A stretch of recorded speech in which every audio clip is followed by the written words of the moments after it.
Alrighty, let me come to my official podium. It is Season 2 of Series E Draft Day. I'm Tyler Endress, CEO of Esports Arena, coming at you live. Seriously, we're live. Without further ado, I do want to get the show started. We do have a new brand that we want to bring on board. Now this brand, awesome. Mobile One. That's right, Mobile One is a partner of Esports Arena and Series E. They're going to be sponsoring the Mobile One leaderboard, which is awesome because we have our 9 teams right here. It's all a part of the ecosystem. Throughout this season, Mobile One will be highlighting the Mobile One high performance moments. But the best part is that if you are that best player, we're going to give them a killer trophy. Thank you so much, Mobile One. Ryan, appreciate the support. Ryan Allen over at Mobile One. You guys are awesome. Thanks so much.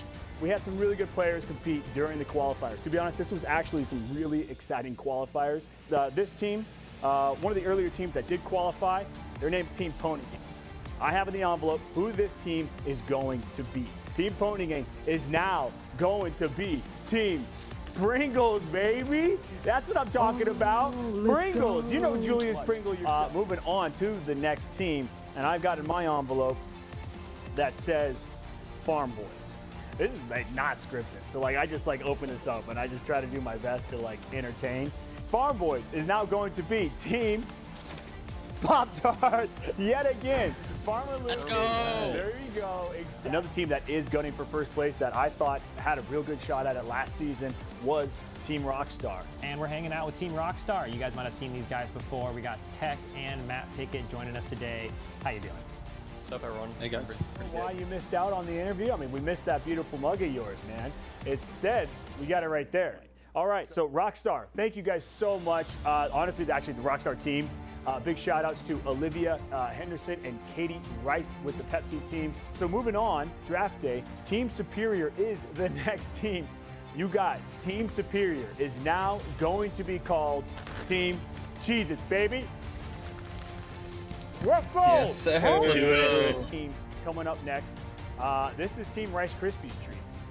Luke, Shane, why don't you go ahead and introduce us to Team Rice Krispies Treats. GS Bird, Sunny, and Casper are directly behind me. Team Rice Krispies Treats. How you guys doing today? I'm doing good. Doing good. Great to hear. First try. The fact that they're repping the gaming and snacking hat, that's huge. Congratulations, fella. Way to be brand ambassadors for Rice Krispies Treats. I've got a great announcement right now. Tomcat is the official Rat Cam sponsor for Series E Apex Legends. Now, how sick is that? Can I get a round of applause, everyone in the studio, please? Yes, Cat, thank you guys so much for teaming up with Esports Arena. That is correct, the official Rat Cam sponsor. Now look, this literal trophy will be yours if you are the rattiest rat in Apex Legends Series E Season 2. We've got NPL coming up next. We had a great interview with these guys. You guys clearly have the secret sauce, so why don't you guys tell us what it is that kept you guys together? I mean, I feel like a lot of these teams, they just take it to the heart, you know, with them arguing and bad morale, and they just end up splitting. But you know, we work through it and we just try to get better. I mean, that's what we're here to do. So thank you, fellas, for always being supportive of Esports Arena and for loving the brand that you guys are branded by. And we love that brand too. Heather Hobson, thank you so much for all the support that you've given Esports Arena during this time and for believing in Series E. But right now, it is time for another team announcement. Dudes Night Out. Oh shoot, that was a bad rip. We're good. All right, fellas, Dudes Night Out. Oh my. Applejack, baby! Let's go! Let's go! I can't wait to represent Applejacks. I'm honored to represent them as a brand playing Apex. I think I speak for both of my teammates saying... One last Michael Clark shout out! Thank you so much, Michael Clark. All your teams are solidified, and I'll be honest, we're liking how they look. Congratulations again, Team Razer. Just an unbelievable performance for Season 1. Makes sense. Razer, it's one of the best esports peripheral brands there is around. Obviously, guys, welcome. We got Zara, Tricky, Mr. Haku, and Muffins here. How you guys doing today? Doing Good, chilling. Thank you, Bradley, Bob, Dwayne, and Michael Brown for supporting Esports Arena and Series E. We appreciate you guys a bunch. we have our final team to announce for Series E Draft Day Season 2. Congratulations to MST for qualifying for Season 2 of Series E. Oh, gee, I actually got scared. I thought it was going to open up and actually hit me in the face. Just kidding, fellas. Oh boy, I hold a bunch of processors in my hand that are not AMD, they're Intel, baby, the best gaming CPU in the game. Congratulations. Special guest, Esports Arena CEO and co-founder for the first time tonight, Tyler. How you doing? Hey, you know, I'm doing great. Been watching you guys all night. I love the addition of Liquid Casper with Bird and Stunny.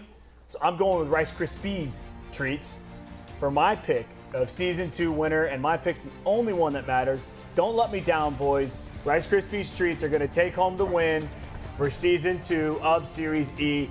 That's my pick. Signing off from the GVO zone. Signing off. Signing off, fellas. Thank you so much.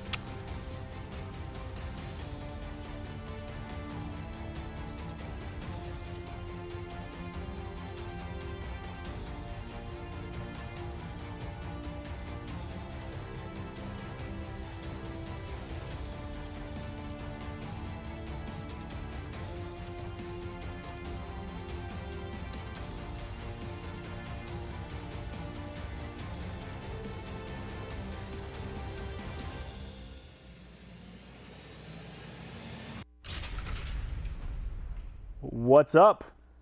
What's up? What's up, What's guys? up? Hey, We are here. We're live. we're here. This is Pre-show. Series E, as you know, which you're tuning into. We just wanted to talk a little bit about what you just saw, which was Draft Day last week. We had a blast. Absolute blast. We had so many great teams, come be a part of our draft day, and got sponsored on all these great partner brands. Yeah. They're going to be a part of Series E. So no, it's great stuff. Great stuff. Big thanks to all the brands, all the partners out there. As you saw, Mobile One, High Performance Moment, handing out a trophy this season. Tomcat. Tomcat. Can't forget that. I cannot wait. Everyone's going to be. We're gonna see a rat the first game. We're gonna see a rat. see- I can feel it. The We first might be game. the first. How many we might rats see the tonight are we fir- gonna see in the Tomcat rat cam? I could see maybe maybe I don't know, Ronnie. How many are we feeling? Just Ronnie. Just Ronnie. It's oh my God, Ronnie. Yeah, now. actually, it's new. It's not you know, E-boy Ronnie anymore. It's oh my If God. we were betting on this, the odds of the first rat, like what would the odds be? Like Ronnie obviously having like the highest odds of being He's the in at first an rat. easy 97%. Yeah, being the first rat. So what the odds would be, and you want to like play, put your bets down like the first rat, Tomcat rat. That'd be really fun to do that. Like Yeah. doing stuff like Oh, yeah. that.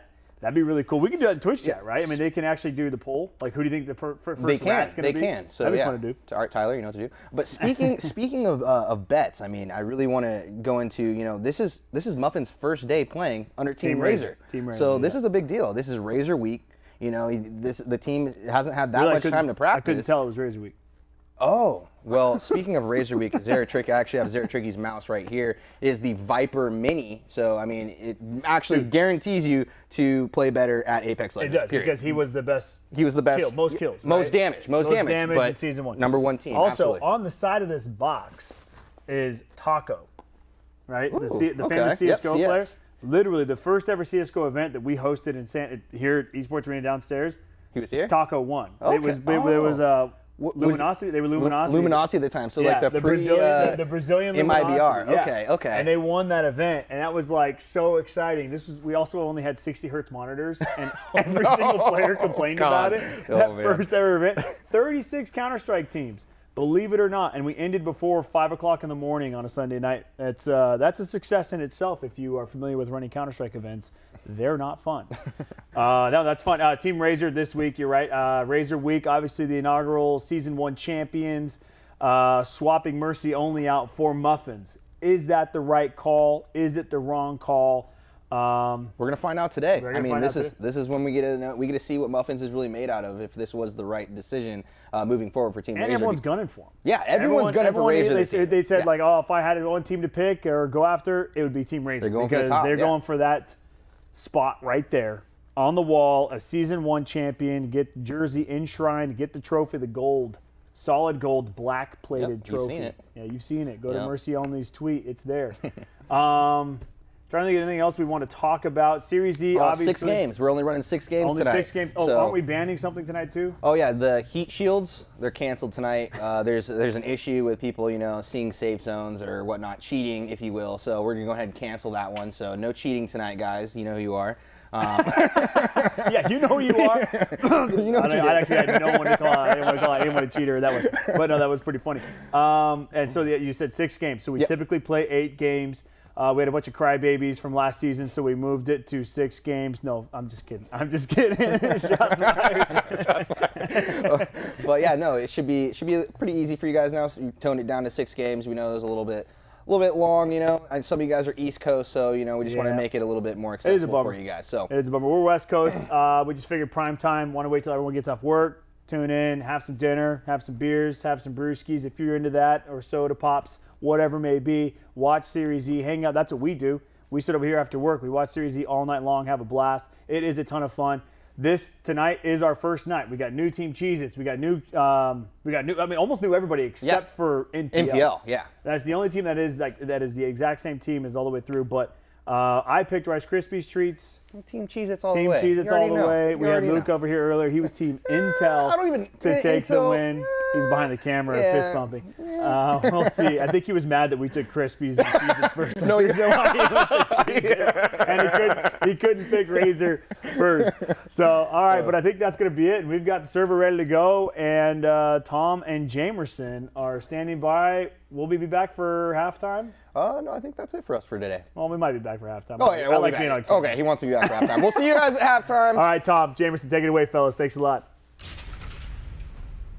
Series E. Series E. Series E, Apex Legends. Apex Legends. Series E. Series E, Apex Legends. Series E Apex Legends starts right now.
Obviously, there's always some technical difficulties when we take a week off from running tournaments. So they're over there right now handling those technical difficulties. We're going to do our best to get the show on the road. We're having either someone's muted, I'm muted, they're muted, T-Squares is muted, who the heck knows. But regardless, the show is still going. Server's ready. The game's going to get started here in just a second.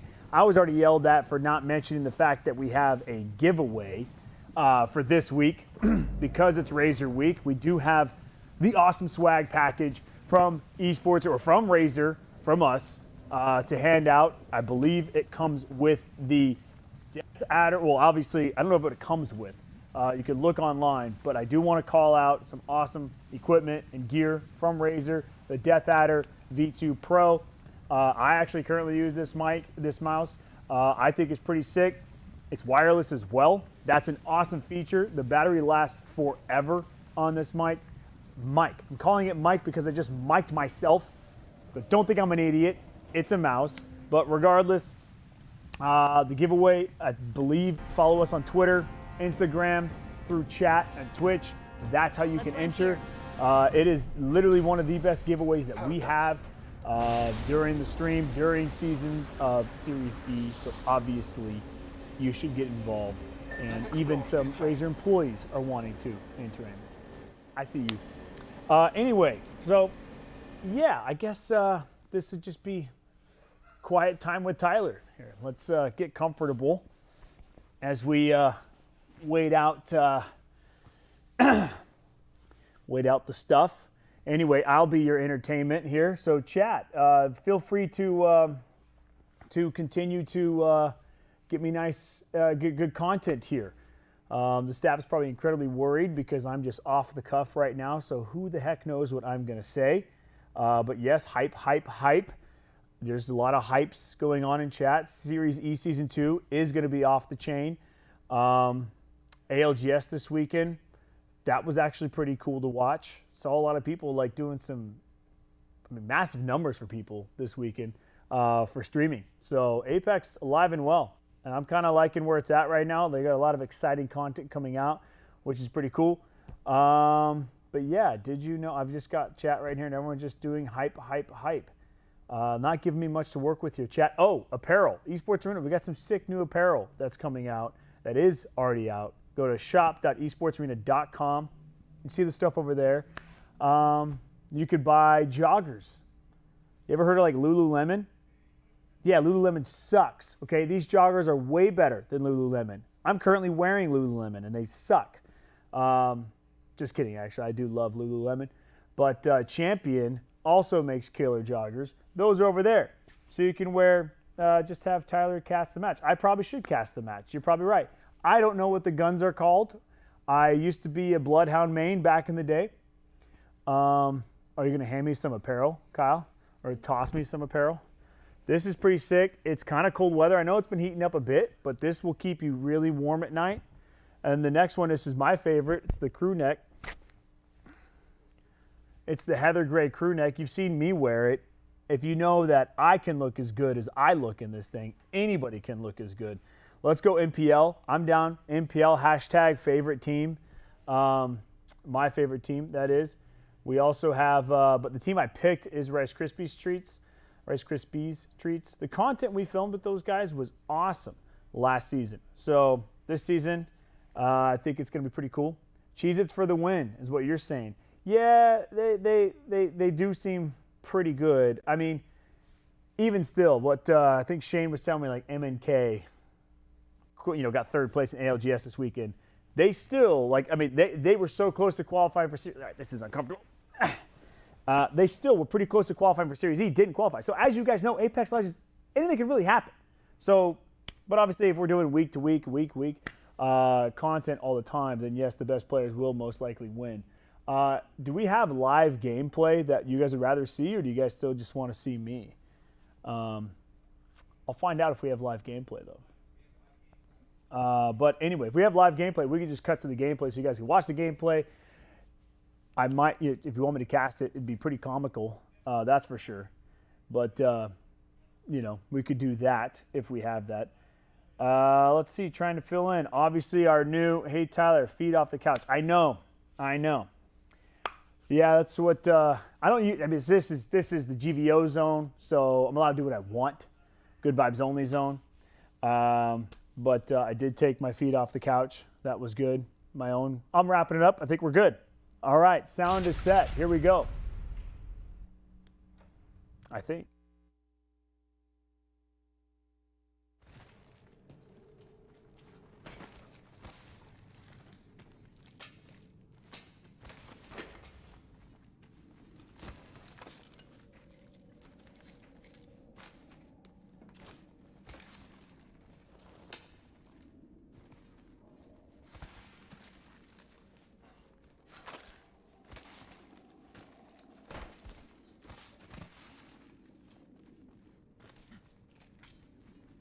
Contact with hostile.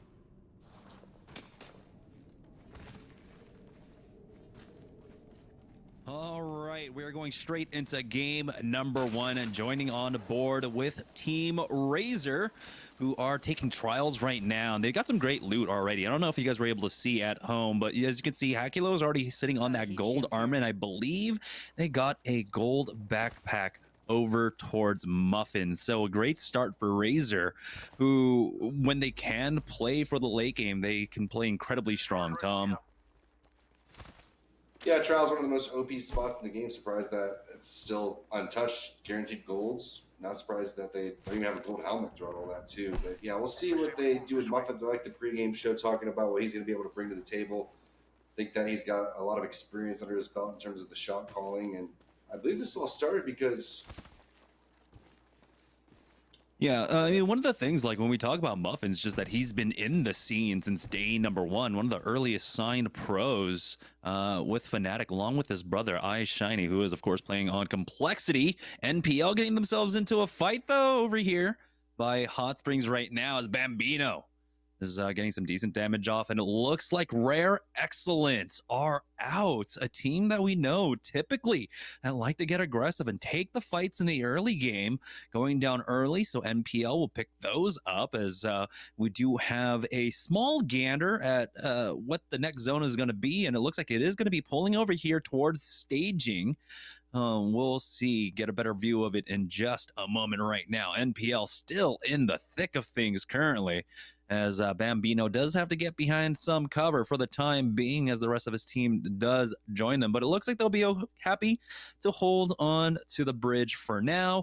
And Bambino, throws down that bubble to pick up the loot from below. That's going to be Keon's Rare Excellence and Blur Flavors there. So the gold armor going on over to him. Intel, though, is our newest team to join Series E. Find themselves in a fight over at the north side of Sorting Factory right now as 6 throws in that thermite, connects onto the door, so he will be able to grief that for now.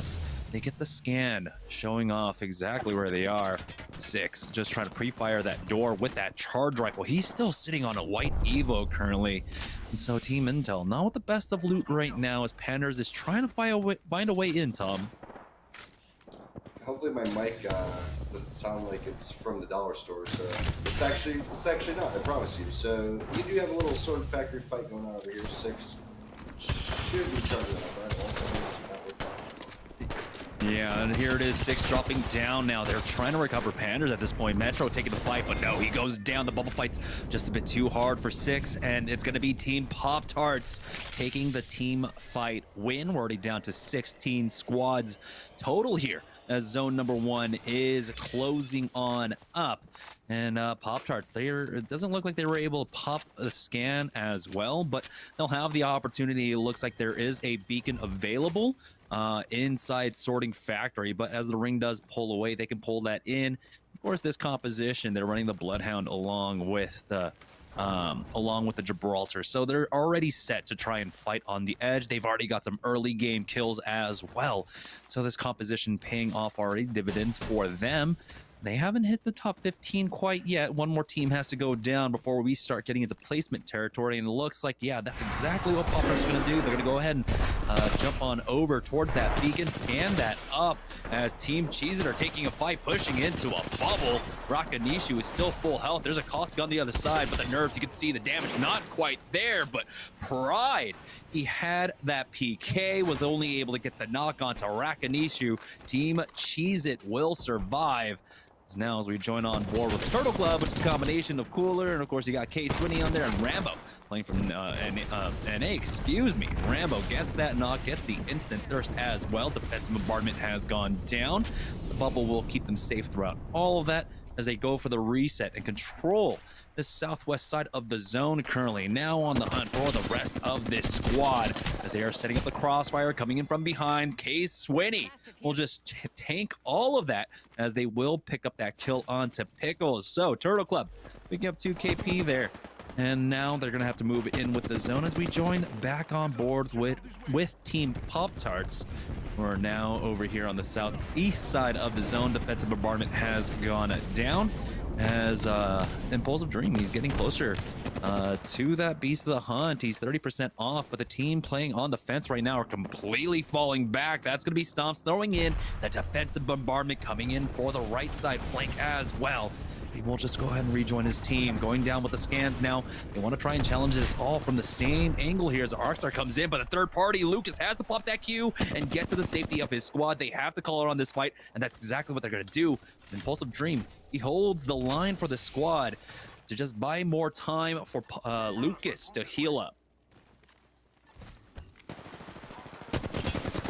We'll see if my mic is actually working out. Hey! I actually streams go on my personal stream, so yeah, I have a decent idea of what's going on in this game. One thing's for sure is I would not want to mess with the EU team that is coming through and going through and just slapping everybody. That's one of the best open teams that we have. So we'll see if Pop-Tarts is going to be able to survive from Team Applejacks. You can see the push going through, and already losing a player just means they have to dip out. So smart play by Lucas and Impulse. We'll see if they're going to be able to recover that banner. Most likely going to get camped though, and they're going to play this fence. This fence is a super popular area, and we know when these teams are playing edge, they're going to be stuck down here. So here comes a third party. Nade's coming in from Aves, and this is a full team coming over towards the side, but nasty nade and good burst coming in. Yeah, they already forced out the bubble here.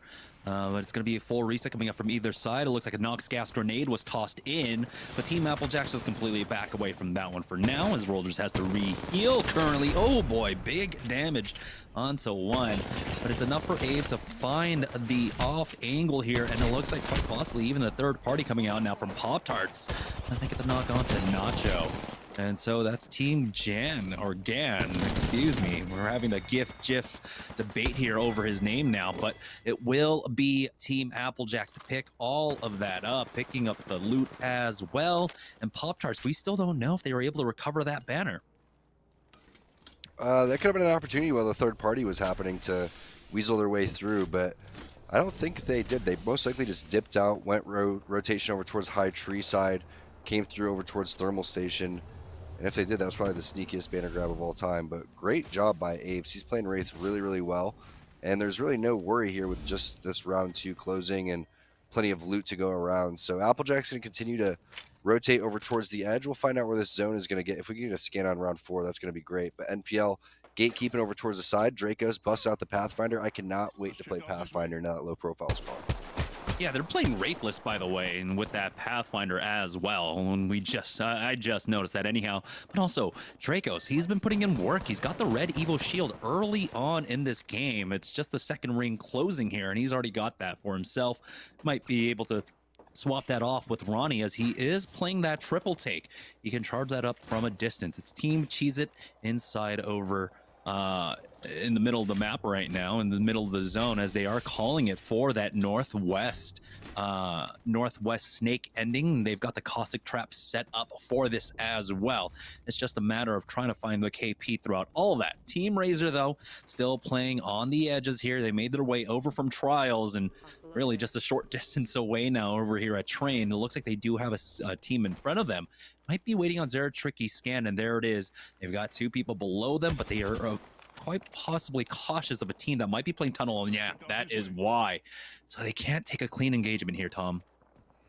Problem for Muffins is he doesn't have a long-range weapon right now because it's very tempting to grab that gold energy mag outside of Trials with the Volt, and yeah, it's going to be great, but when you're running out of ammo, you have to be really smart about your fights, so that seems like they're not interested in that one. And you can see that Lucas now making his rotation as expected. They worked their way all around the outside, and you can just see how many actual teams are playing the edge right now. There's almost every single spot on the edge is taken, and Team Razer, like you said, Jamerson, hasn't really moved very far. And this is another very strong spot, though, and it makes sense to just go from strong spot to strong spot without really having much risk. And here's our first rat cam coming through. It looks like Awkward Turtle. So this is brought to you by Tomcat. If you placed your Apex coins on Awkward Turtle, guess what? You just won.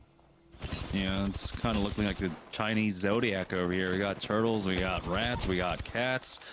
Right now, though, it's going to be Team Razer. They got their claws out as they're going to go ahead and drop on down, cleaning up the remnants of Team Pop-Tarts. As Stomps goes down once again, Muffin wants to find the final member there. The scan does come out from Zera Tricky, and there it is. No rats will be escaping the extermination squad here. He's going to try his best, stuck behind this rock for now. The Muffins, he sees him walking around. He hears him as well. There's another scan, and Lucas will go down. We are now down to our top 13 squads. It looks like Team NPL are in a fight as well as we join on board with them. They're stuck. And they got a team stuck inside the train, or outside the train, excuse me. It's going to be on the other side, Team Razer here. Muffins, we'll go ahead and throw out that thermite as a big slide comes in. Dracos, what? That was, I don't know what to say. It's been so long since we've seen a Pathfinder, but that was just the aggressive swing in there. But they do lose out on Zera Tricky throughout all of that time, and another squad shows up. It looks like it's going to be Mike Lav and company. Nice arc star to slow them down, but Muffin still needs to heal up. He's getting tagged from his left, and he will go down. That's going to be Casper to pick that one up as this circle now pulling on over towards staging away from all the squads. Might have thought it was going to go into the middle of the map there.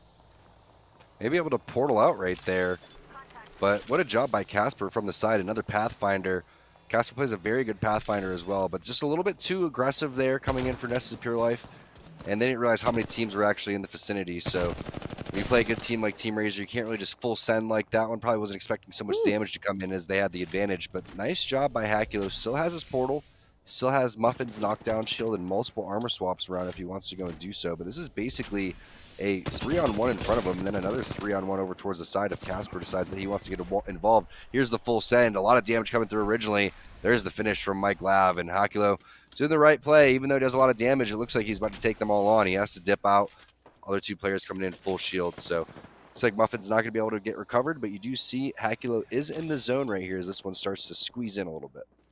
Yeah, and it's important, especially because we have hit the top 10, and so you'll get more and more placement points. 3 more teams need to go down before we hit the next threshold here. We already know that Razer were able to pick up some early game points as well. Applejack Bell coming in for that third party, but it's a little bit too late as they're able to instantly turn around. Clinical stands right in front of that flatline, and now he is flatlining here as the heartbeats will cease very shortly. Turning around is Rollers with that scan, but now they're the ones stuck inside this train, not able to recover Aves quite yet. Find out if Dupe will have his bubble anytime shortly as more nades are getting thrown in here as Rolders has to dip out now. He is the solo left here for his squad. Gets the armor swap onto the gold. So it looks like it was Casper to pick up one of those kills as well. Now we've seen this position before, Tom. Yeah, he may end up running right into Hakula, who's hanging out over down towards the bottom. A little bit of deja vu here, but he does realize that he could potentially move in here. There's the finish from Casper, who's just been a nuisance over towards the side with a scout. But tough decision here. Do you go for the res or do you just go and hit the cells? Here comes Refresh Rate taking a lot of zone damage over towards the side. They have to make their way through. You can see the amount of gatekeeping happening, and it's just not going to happen. Team Cruelty, one of our more underrated teams, coming through here as one of our open teams, almost made it into Series E, but just on the outside looking in, still trying to prove that they're one of the top teams here. They're also in the zone here, Jamerson. Yeah, they were one of the most consistent teams throughout our qualifiers. If we did have basically what we did in Season 1, where cumulative points earned you a spot as well, they would have made it. But of course, we only had the 4 spots, and it was just every win in the qualifier. That's all it took. Nice port being set up by Moosin, but he does have to back away once again. And, you know, seeing that Watson composition, not able to play the center of his own, it becomes a little bit more difficult, but they do have the pocket here inside this connector area. They've also got scissors. It's been pretty nuts with this Kraber. Misses there, but he backs away for now. If he can get a headshot, that's going to be the instant purple for himself. We'll see if he can connect with this. Yeah, that'll be huge if he can connect. Also has to conserve a little bit of that ammo. You want to be stuck with just the Mastiff here as we take a look at another rat cam. It is going to be Hakula, who is still in that same spot. Eventually going to have to make the rotation. The good thing is Q is up, Portal is up as well. Should rotate through some of these teams and see who's actually in some high ground spots that could potentially win the game. You see that team over on the top hand right side is going to have to move over towards Team Cruelty.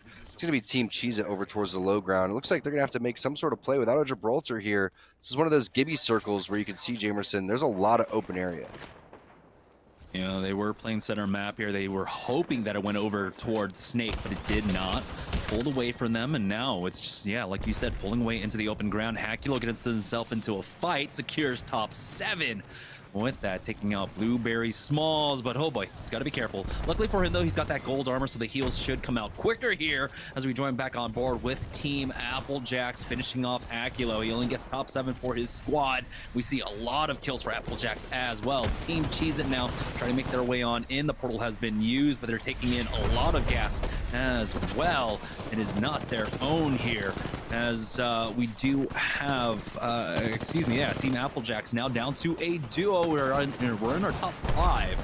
4 squads, excuse me, as it looks like every other squad except for Applejacks is currently healthy, currently playing here on the low ground. Team Cheez is getting pushed as they try to pop that barrel.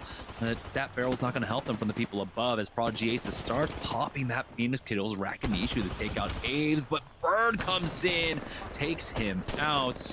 And now they're just down to a solo as Team Cruelty tries to push up. Scissors, the first in the fight. They do a trade, it looks like, but oh boy, great wingman shots coming out from Moosin as really he's going to be able to pick up all of this, it looks like, going for that wide swing. And now we're down to our top 2 squads. Getting that res onto Team Cheez-It here as they pop that barrel, but they're stuck on the low ground. And as the ring will start closing in about 30 seconds.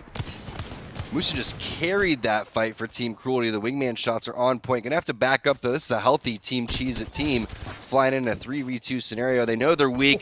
Musin doesn't have an opportunity to hit that battery. Now a 3-on-1 scenario. Looks like Team Cheez-It should be able to take this one. He does fall down. The generator is there. 2-on-1 over towards the top-hand side. Prodigy Aces with the PK. Now everybody works their way over towards the barrel. That's a good play, but Rakanishu trying to get the armor swap. Senpai doing a great job. There's Joey Blackout. Another armor swap coming through. Doesn't look like he's going to be able to survive, though. No battery. There's the shots. Team Cheez-It taking the game.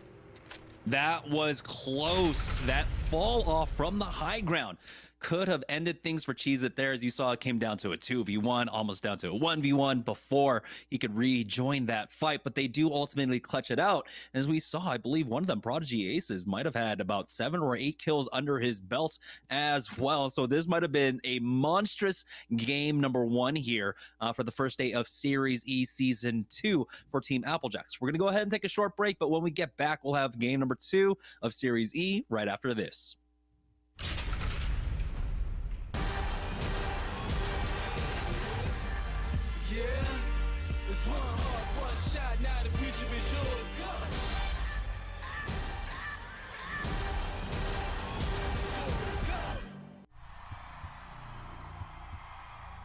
I wasn't born in the spotlight. Nah. Had to grind and shine like a star on a hot night. And something about the struggle now resides in my muscles. And every trial and trouble helped to hang my hustle. Real rock stars don't chase the spotlight. It chases them. What's up guys, I'm Zara Tricky and I play on the Huntsman Mini. It's a 60% keyboard from Razer with its fantastic cutting edge Razer optical switches. Since it's a 60% keyboard, it's super tiny, you can fit it in any backpack, it's super portable, it's really nice for LANs, things like that, hanging out with your friends. Maybe that's why they call it World's Edge. Tell multiple knocks coming in for Team Razer, a 2-on-1 situation, and Team Razer is going to take their second game too. Hi, my name is Zara Tricky. Yo, what's up? I'm Muffins. Hey guys, I'm Miss Jackson. I play Apex Legends for Team Razer. For Team Razer. For Team Razer, and you're watching Series E.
All right, welcome back, guys, to Series E Season 2. It's Razer Week here to start things all off, but it was Team Applejacks that ended up taking game number 1, and in a big way, too. We'll find out very shortly exactly how many points they put on, but it had to be a hell of a lot, Tom. A hell of a lot. Yeah, I can't wait to see how many points they actually got. These guys were actually popping off pretty decently throughout the ALGS too. Saw some big individual plays, some big individual scores in terms of the kills leaderboards. So it kind of plays into their play style. And that was an interesting zone. It's pretty tough. You have to have a Gibraltar in that type of zone. You have to kind of work your way through. And there has to be a lot of great Wraith plays. You have to have an aggressive Wraith that's making really good portals because there's a lot of different situations where that zone's going to bounce all over the place. Yeah, and despite Team Cruelty coming in second place there, they did get 6 points. Team Applejacks got 14 kills throughout that game and only got 4th place. Team Cheese It, though, taking the first place dub, along with the 10 points, put them in the lead for now. It's a 3-point difference between them and Team Applejacks. I thought maybe Team Applejacks might have had enough kills to take the leader, but it's position there, but it's Team Cheese currently in the first place spot after game number 1. Still a decent spread, though, amongst our top 4. Going down to Team Cruelty, who has 15 points there, and Rice Krispies in third place with 16 points, Tom. And with 5 more games to go, it's all about consistency from here on out, Tom. It really is, and hopefully we get some zone pulls. We know that we've seen the zones just go same spot over and over again, not just in Series Z, also in the ALGS. But you got to give a lot of props for the partner teams coming through, the newly partnered teams as well, swinging for the fences and getting a big win there for Team Cheese. It has to boost the confidence. Again, I think that they're pretty underrated. Their performances over this last weekend was, again, very, very impressive, but still just game number 1. Let's take a look at the high performance moment from the previous game. But I think that we saw Team Pringles was the first 50-50 50. So we're going to have to follow Team Pringles and see what they're up to. This was the great shots from Moosin from Team Cruelty with that wingman. The 94 headshot was nasty. Yeah, you saw Scissors going down earlier on, but hey, it ended up being a benefit. As you can see, Moosin really using that strafe along with that knock shield and utilizing that for the rest of this fight, going in, swinging wide on that Watson to finish her off and getting that. Team Cruelty, this push, Scissors, again, even though low profile has been removed from Pathfinder, he's still built like a truck and he takes a lot of damage. Well, when you're not shooting your guns and you're swapping back and forth between the two, deciding if you want to shoot the Kraber or the Mastiff, that's how badly you're going to get lasered. So it was pretty interesting to watch how Moosin was able to recover throughout all that. But also it was a great res over towards the side and a great push coming in from Team Cheez-It, making sure that they capitalize when all these players are weak, when there's players down, et cetera, et cetera. You have to make that call. You could sit back and try to formulate a plan, or you could full send it right there. That's exactly what they did on the Team Cheez-It side. So props to them. But again, this was definitely the play of the game. You got to give it to Team Cruelty, picking up a lot of kills, doing it with the Pathfinder, doing it with the Watson, the old school comp that we used to see. Yeah, really being able to win out this fight secured them the top 2 at the very least, along with the kills that they got. But yeah, it's great to see our partnered squads. It looks like there's like some sort of renewed energy as we start off the season. It's all about carrying it through, though. We have to remember that this season does have its stakes as well. We do have relegations that do take place later on. You want to be within the top 5 of our 9 partnered squads to try and maintain your spot in Series E. So we get another look. That's basically the life of a Pathfinder right there. You just get melted. And we saw a number of Pathfinders, and so it's been great to see him getting back a bit more and more into the fold. But it still remains to be seen how likely teams will continue to run him, Tom. Yeah, Casper, again, was a nuisance with the scout over towards the side, getting the high ground. And with the Horizons kind of falling out of play because Wraith is, again, becoming more and more popular, that high ground becomes that much more important, right? Horizon offered a lot of different utility, especially when you combine it with Caustic, especially when you combine it with the Gibraltar ult, but you lack the portals. And you could see when the zones move, if you're not going into the right spot, and if you're not taking a lot of fights over towards the edge, then you're not going to be able to get into these powerful positions that Wraiths are able to get you to. So while she has had a lot of changes, a lot of tweaks, people are still kind of going towards that. Again, Horizon's a lot of fun, decent to play in ranked if you want to go and have, the switch up and all that type of stuff. But that's what I love about Apex. We're still kind of going to figure out what this meta is. We're still going to figure out what's working for other people. And right now, a lot of people kind of leaning on Watson, a lot of people kind of leaning on Pathfinder as expected, maybe because they just want to see if it does have that Season 2, Season 3 feel. Yeah, or maybe it was just the throwback tournament. Thank you, Tech, for that. Just the other week, making people a little bit nostalgic for that old meta. I mean, still, I want to go back to Season 0 meta where he had, Lifeline and Bangalore along with Wraith. Those were fun. But, very few people running the Bangalore nowadays. What is just the one, right? Over in EU. Anyhow, we're still waiting for game number 2 to get underway here. You were talking about, of course, how frequently the ring likes to favor a certain zone. We'll see if that happens today. But the staging ending there is something that is pretty frequent, and so seeing the teams play it out in different ways. But it looks like we have a lot of teams that are ready to just stay and still fight edge, Tom. It could bounce over towards Harvester. It could continue to go over towards those spots over towards staging, but it is a lot of fighting, especially when you have Bloodhound Gibraltar, and then when you have Pathfinder Watson, you're going to have these teams that are kind of setting up. So again, it's lack of caustics. Changes to caustics makes a lot of sense. Caustic still is pretty strong, especially when you go and are the only caustic in the lobby. But keep in mind that with more generators down, more Watsons, you have to be a little bit smarter with your ult. And that's really the big counter that happens. You have to worry about the Gibraltar bubbles going away, and you have to worry about the timing that you do with your ult, because if there's a lot of fences around, most likely there's going to be a generator, because the generator is what allows you to put those amount of fences down. So it has to be a team effort, focusing that generator, getting that down, and then you can go with your ultimate. But still very early in this one. And again, a lot of partner teams sitting on the left-hand side of the leaderboard. Not surprising. I think that we're going to have to see what Team Razer is going to do in 5th place, since it is Team Razer week. A lot of times when it is your week, that's when you go and play the best. They weren't able to pick up as many kills as they were hoping for. But again, I think that the lack of long-range weapons, especially on Gibraltar, which is Muffins, plays a big part into that, you should have your Evo shield charged up a lot earlier than that. And with the Volt, lack of ammo, etc., it's not that surprising that they weren't able to really push teams off of their spot. Yeah, I think one of the things that worked against Team Razer is that when they were trying to find the fights on the edges, it just wasn't the solo affairs. You know, they were able to get the scans, and they were helpful.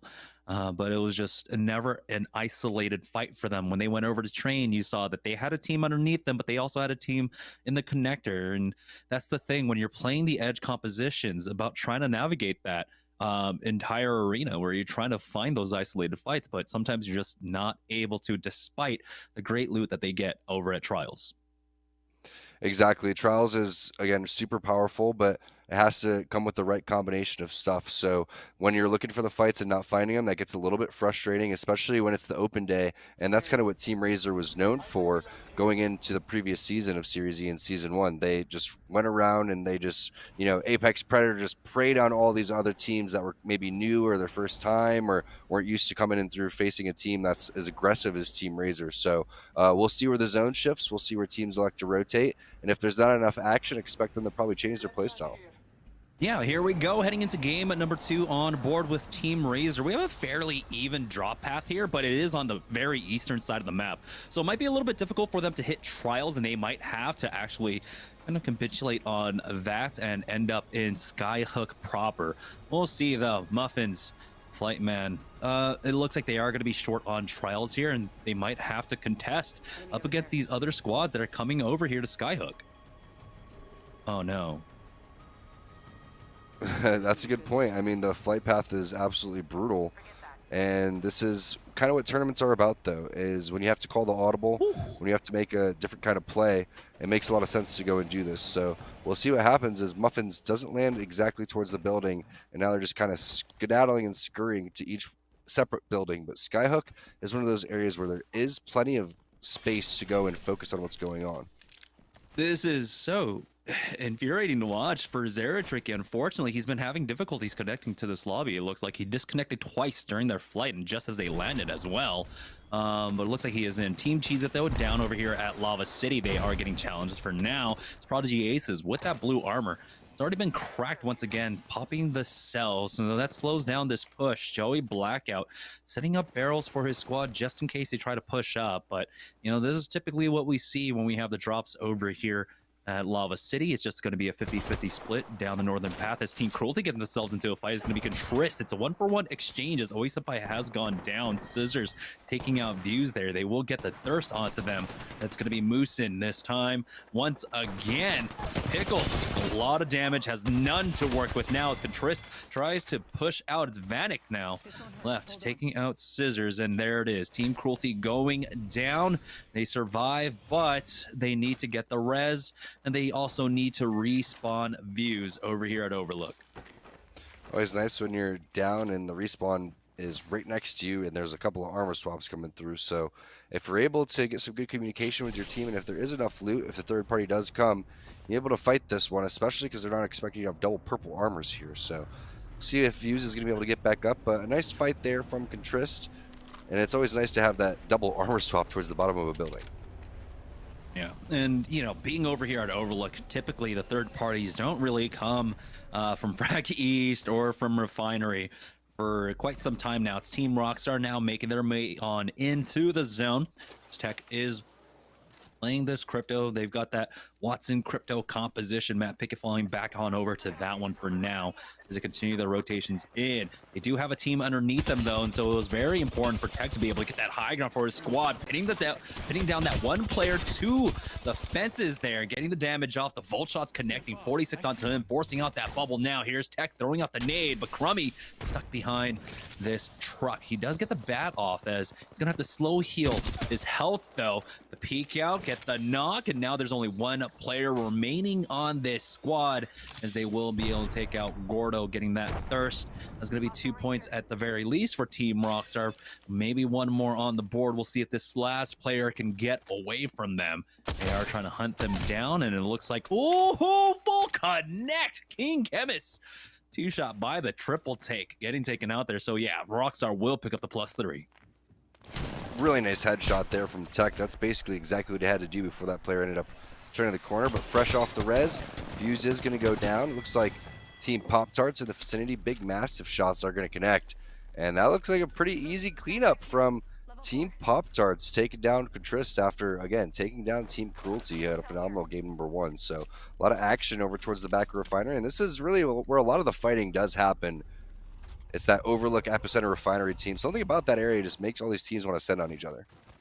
Yeah, I'm not entirely too sure why they decided to. I mean, I guess, you know, maybe they wanted to edge fight a little bit more, but taking that full 3v3 and pushing out through the open. On board with Team Pringles, though, who are playing up on this choke now. Doesn't look like they were able to get a beacon. It's hard to tell, but they are sitting on the blues. They are controlling a choke, and this house can, of course, be extremely strong if it does end up being a Western Geyser ending. We'll find out very shortly here as Ring 1 is still continuing to close. Here's Fury, though, popping that portal for the drop. We'll see what he gets out of that one. He already pre-dropped his secondary gun as well to be able to get back even quicker without losing anything. And what does he get out of this one? Gold Helm, not bad. 4-8. We'll see. Don't know if anyone's playing a sniper for Team Pringles. Yeah, not bad. Could be better. Could be worse. I would say that's not what you're looking for when you go and drop your gun. You're obviously looking for a weapon right there. So could get one of those out of trials if I wanted to, but I didn't. So gonna be a little disappointed with that. But that is a great priority building, and you can see the teams are setting up over here, Jamerson. So there's a lot of real estate to go and be taken right now. Casper looks like he wants to go and try to take the high ground. One of the things that you could do, even though it's really, really early right now, is Mercy only going to get a knock onto Crummy. We'll see if we can hop on over to that fight with Rockstar. But again, taking a lot of damage on the bird side. You do not want to be here right now. You try to get up into the area where Donut is directly beneath them with the Watson. Still, again, a little bit early for that. So Casper has to find an opening. Yeah, it's South State now pushing up, finishing off Crummy there as going to continue their push on up.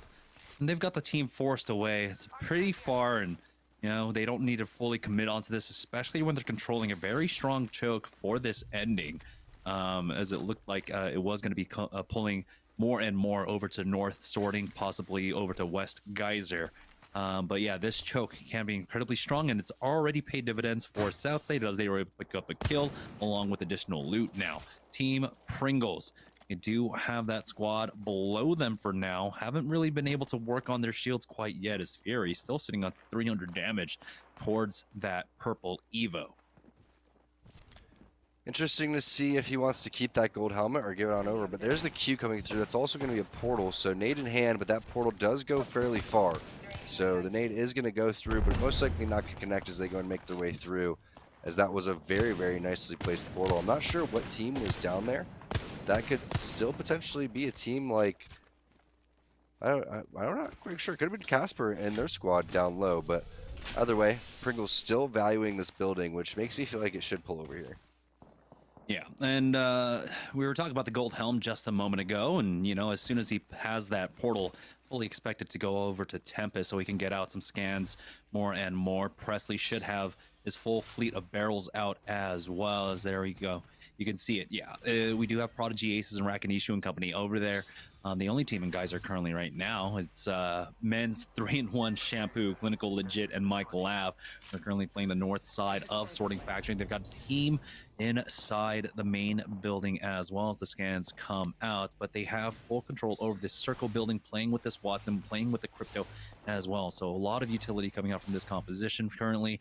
They still need to work on Mike Lab's armor, but they're still sitting in a pretty good spot. Men's 3-in-1 Shampoo, hoping that they are getting ready for the new Head and Shoulders or Herbal Essence partnership that is probably coming to Series Z here very soon after seeing that. But Never Miss looking pretty shambles right now in terms of armor. Running around with just a gray at this point of the game means you're going to get absolutely ripped. So most likely running around looking for some scraps, seeing if you can find anything. But needs to focus up more on getting that up and finding 150 damage whenever you can. Looks like Hemlock R301. We'll see if that's just a spectator glitch, as the Spitfire Volt looks like it is in It's Bula's hand. And this team is going to take a fight over here. This is a very, very interesting fight. Most likely not going to get third party. This is complete edge, but it has to happen fairly quickly, especially after the bubble, after the nade as well. Never Miss electing like they're going to go over towards the high ground, which is a pretty passive play, but I do like this. Yeah. One thing I will say, they've got 185 crafting mats that they could have used. So, I mean, there was an opportunity for Jordy to at least get the blue for himself, throw that in. But it looks like they will just be happy with, of course, having this building for now. But it's a minute. They're on the edge of the zone right now. They need to finish this fight as quickly as possible here. As we go back on over to Sorting Factory, Team Applejack's getting pushed. Nacho goes down. Goofy Gamer will fall next to Rolders. Applejack's just brushing this one off. Yeah, it looks like they might have another game with a lot of kills behind it as well. Taking the high ground once again. It looks like they only secured 1 kill throughout all of that, as the port was used by the other squad. Going back and forth, the scans going down. That's keeping them at bay currently. Yeah, the main thing is he's worried about overextending for the third party, but the shots going over towards the back, also realizing he just has a great knockdown shield, is pretty big. And there's the finish coming in from Abe's. Goofy Gamer gonna bite the dust there, and very smart play from Applejacks, because you saw the scans coming through. What they're basically waiting for is someone to get too separated, but you saw the discipline coming in, Rolders holding the high ground while the Wraith goes and finishes that kill off, and if she needs a Q back, she's gonna be able to do so. Here's the push coming in from Never Miss.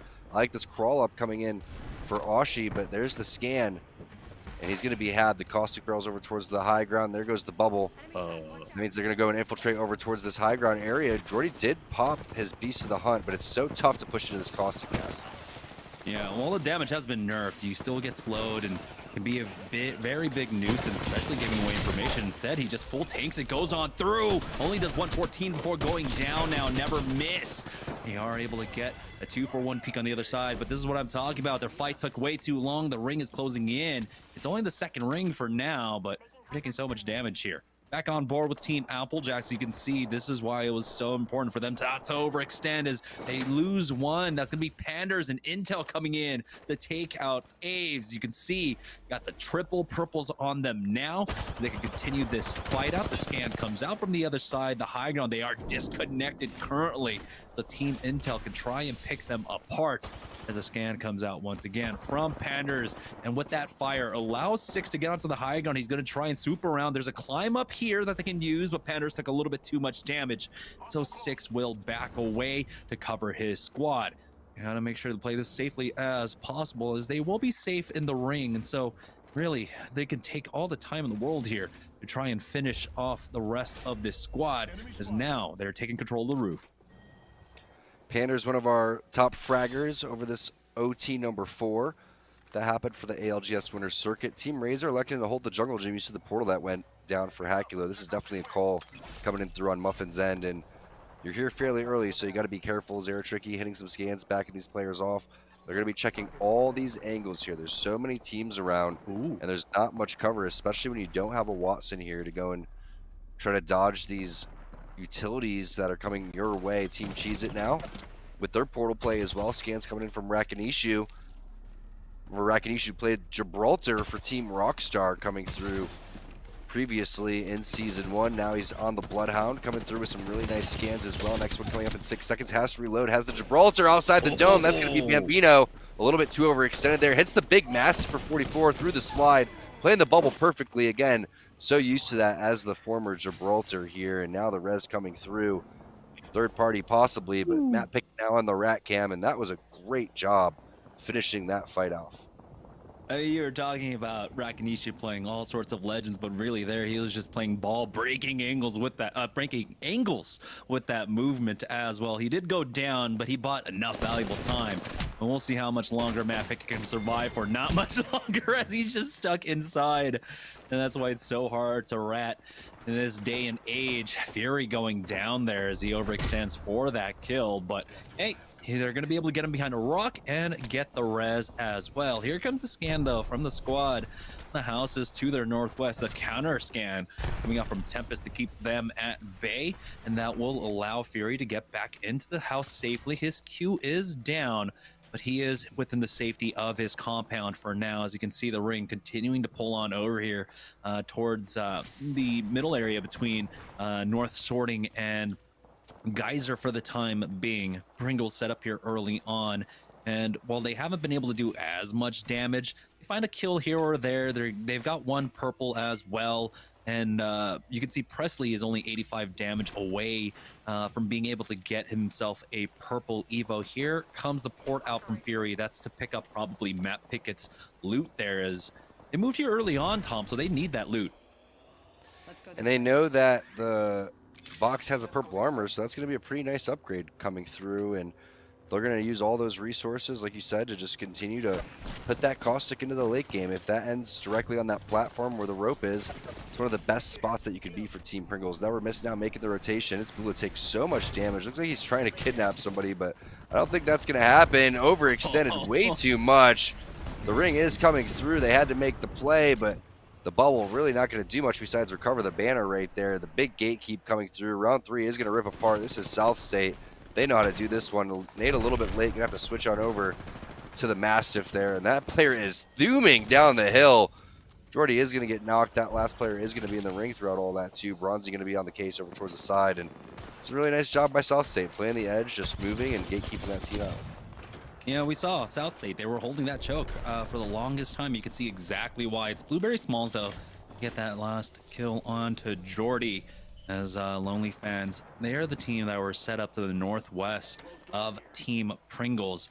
Now, we'll see how South State navigate this one. It can be very difficult to try and play off of this. We'll see if we can get even closer and maybe retake or take that building that is now unoccupied. But it's Team Intel playing still over here at Sorting Factory. They've been moving up. They've been playing the edge quite well, picking up kills here and there. Panda's popping that ultimate accelerant as they have 1 minute and 12 seconds left to go. What is the rotation going to be like? They know there's a full squad with the Watson over there by the circle building. You were talking about the jungle gym as well being held by, I can't quite remember right now. So it looks like it's going to be a full swing to the left-hand side now, playing their own jungle gym.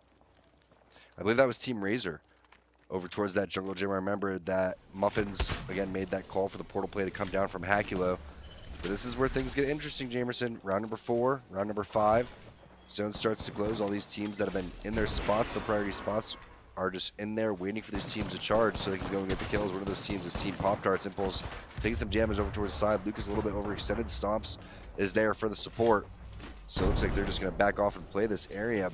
Phoenix kit being popped. Looks like he's going to really take his time with this one as they're going to reset. But the problem when you go and face this is this team is basically trying to grief you because you're going to end up fighting another team that's in front of you. So this is just the second layer of the gatekeeping as the third and fourth parties are going to just rain down from the side. And we can see with the x-ray, there's a squad just behind them to the south as well. And that's the pancake, the sandwich that you're talking about now. Pop-Tarts are going to try and make a port play, but right underneath, there is a squad already there setting up a port of their own. It was that same blue squad that we saw on the x-ray, only hitting for the 36 with that massive as he does back away. Ring starting to close in now as Lucas will pop back to try and get a battery off before going back on in here.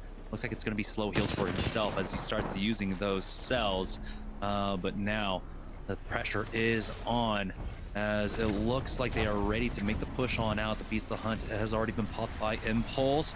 They're trying to wait it out as long as possible as the defensive bombardment was used in that area as well. There are bubbles everywhere, but it's so hard to tell when you're colorblind like Impulse right now as he does get into the safety of that bubble to get that kill. He does back away, looking for the armor swap. Lucas goes down, and now there's only one remaining member left. Never mind. Rare Excellence will clean that one up. But from above, Team Pringles now starting to get proactive here. They're trying to finish them off. Stunny will get the kill onto his Watson. It's all up to Blurs left for Rare Excellence.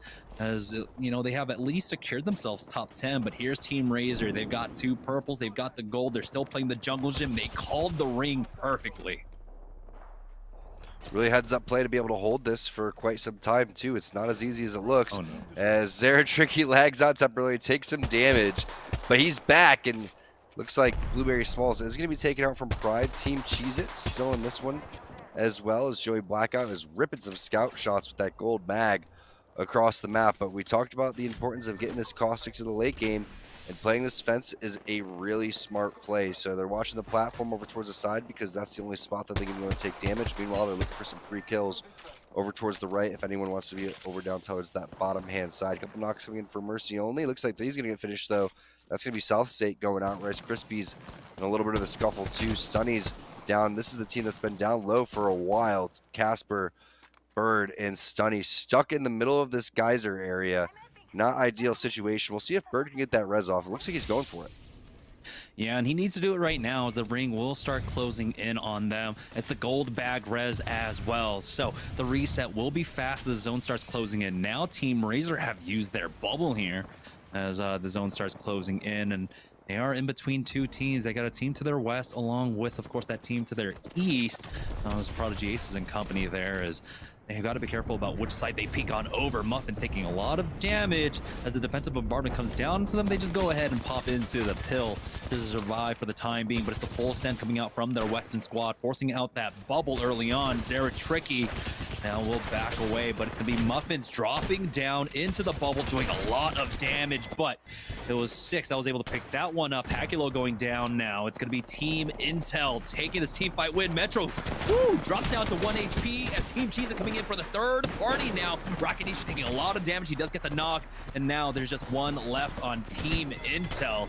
And it's all up to 6. We'll see how much longer he can survive for. We are the top 6 position now, and of course every single team that you outlast here gets you more and more points, as now Prodigy Aces will fall. Blueberry Smalls picks that one up, and how close are they? They're just on the other side here. They go on over. Rakanishu will be able to fall back and buy time for Joy Blackout on that gold armor to get the full reset, but he runs out of ammo. He goes down. It will be them going down in 6th place now. We've hit our top 5. We're in that rat cam with Blurs, who's still alive for Rare Excellence. The Tomcat rat cam. Cat's trying to sniff these rats out. Tom and Jerry style. We'll see what Blur's going to be able to do. Remember, he was stuck towards the bottom and hit the Q, came up over towards the side. Looked like he was going to eat the defensive bombardment and just collapse. But now Rice Krispie Treats has made their way from the bottom to the top. Maybe it was a good zip line coming in from Casper. They have the team over towards the side on the jungle gym, and they're fully aware of that. 5 squads of this zone continues to move. It's going to be very slow. It's 1 minute and 30 seconds until it collapses on the very end here. As now Casper actually falls, but he does have the battery. He does have the grapple if he wants to get back over towards his team. And they can slow play this down towards the direct middle, but there is another team that they're meeting towards the bottom. Yeah, it would have been so great if he could set up a zip for himself, but now they have a team above them. They have a team to their east as well, trying their best to survive for now. The Study is healing up with that gold armor, but he does not get that sell-off in time. It's all up to Bird to try and last for Team Rice Krispies here, but you know, there's a Caustic on one side. Your team's bleeding out. The zone's closing in very slowly. Blueberry Smalls takes a lot of damage. Now Team Rice Krispies are out. We're down to our top 4 squads. 8 players remaining here. Just a solo rat trying to survive still for Rare Excellence. So they've done actually a good job, as 6 will go down 4th place. Rare Excellence goes down in 3rd place. It's all up to Team Lonely Fans to finish this one off. It is a full 3v3, but they still have this beautiful high ground angle to work off of. Stanky putting the stink on that one, doing a lot of damage here, handing over some extra ammo as well. Ever the team players, the 1-for-1 exchange, as they have not dropped down yet, but here we go. Death from above as he drops right onto that Bloodhound, and Team Lonely Fans will take game number 2. Really nice job of keeping that high ground and then falling down, getting the trades when they needed to. That zone is absolutely brutal. Again, thought Rice Krispie Treats was going to be able to do something, but as soon as they drop down, that other team scoots behind them, takes the high ground, exactly what they should have, and it ends up paying off for, I believe that was OnlyFans that was putting down that pressure from the top-hand side the entire time, especially with that Scout. Scout is not the ideal situation right there, but they really made it work. Yeah, that's a big win in game number 2 for Team Lonely Fans, who were in the middle of the pack with 3 points after game number 1. That will propel them to start matching up with Cheez-It, Apple Jacks, Rice Krispies, and Team Cruelty. We have to remember, Team Cruelty went down early on there in game number 2, and so they could have really lost a lot of positioning there. But great game, great way to finish it all out. We're going to go ahead and take a short break. When we get back, we'll have game number 3 of Series E right after this.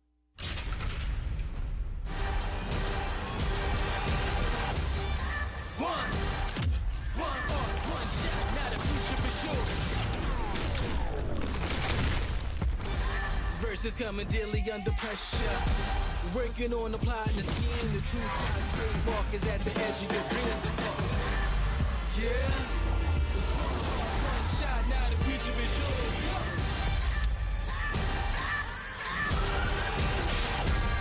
I'm turning dreams into reality. In the lab with the formula and chemistry. The memories spark and motivate and make the industry shake.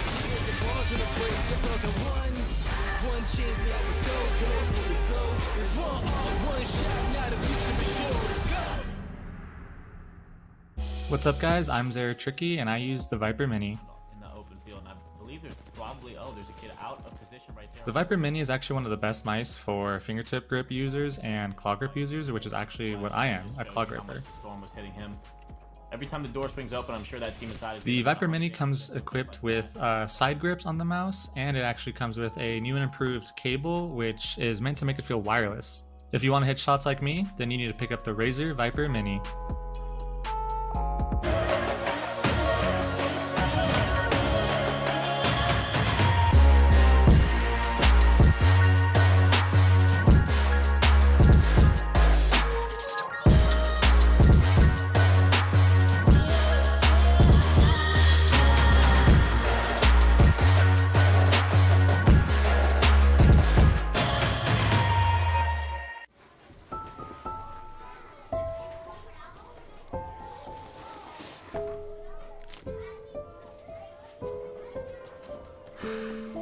Hey, shake it, kiddo. Love that. Oh.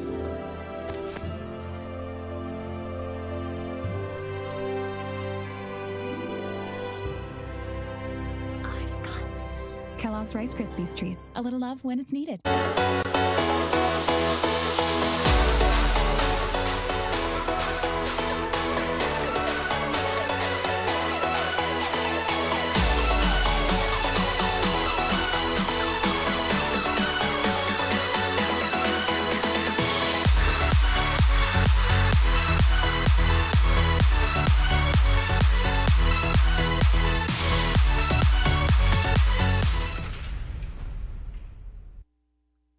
Welcome back, guys, to Razer Week here at Series E.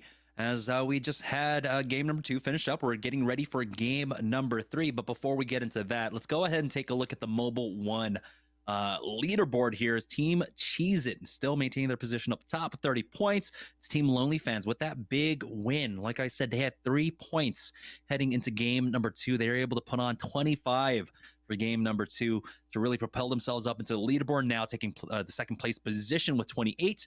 Team Rice Krispies right behind them with 26 points, and Applejacks now down to 4th place with 22, and Team Cruelty have dropped down to 5th place in the middle of the pack with the rest of the lobby here in 5th place with 16 points. Tom?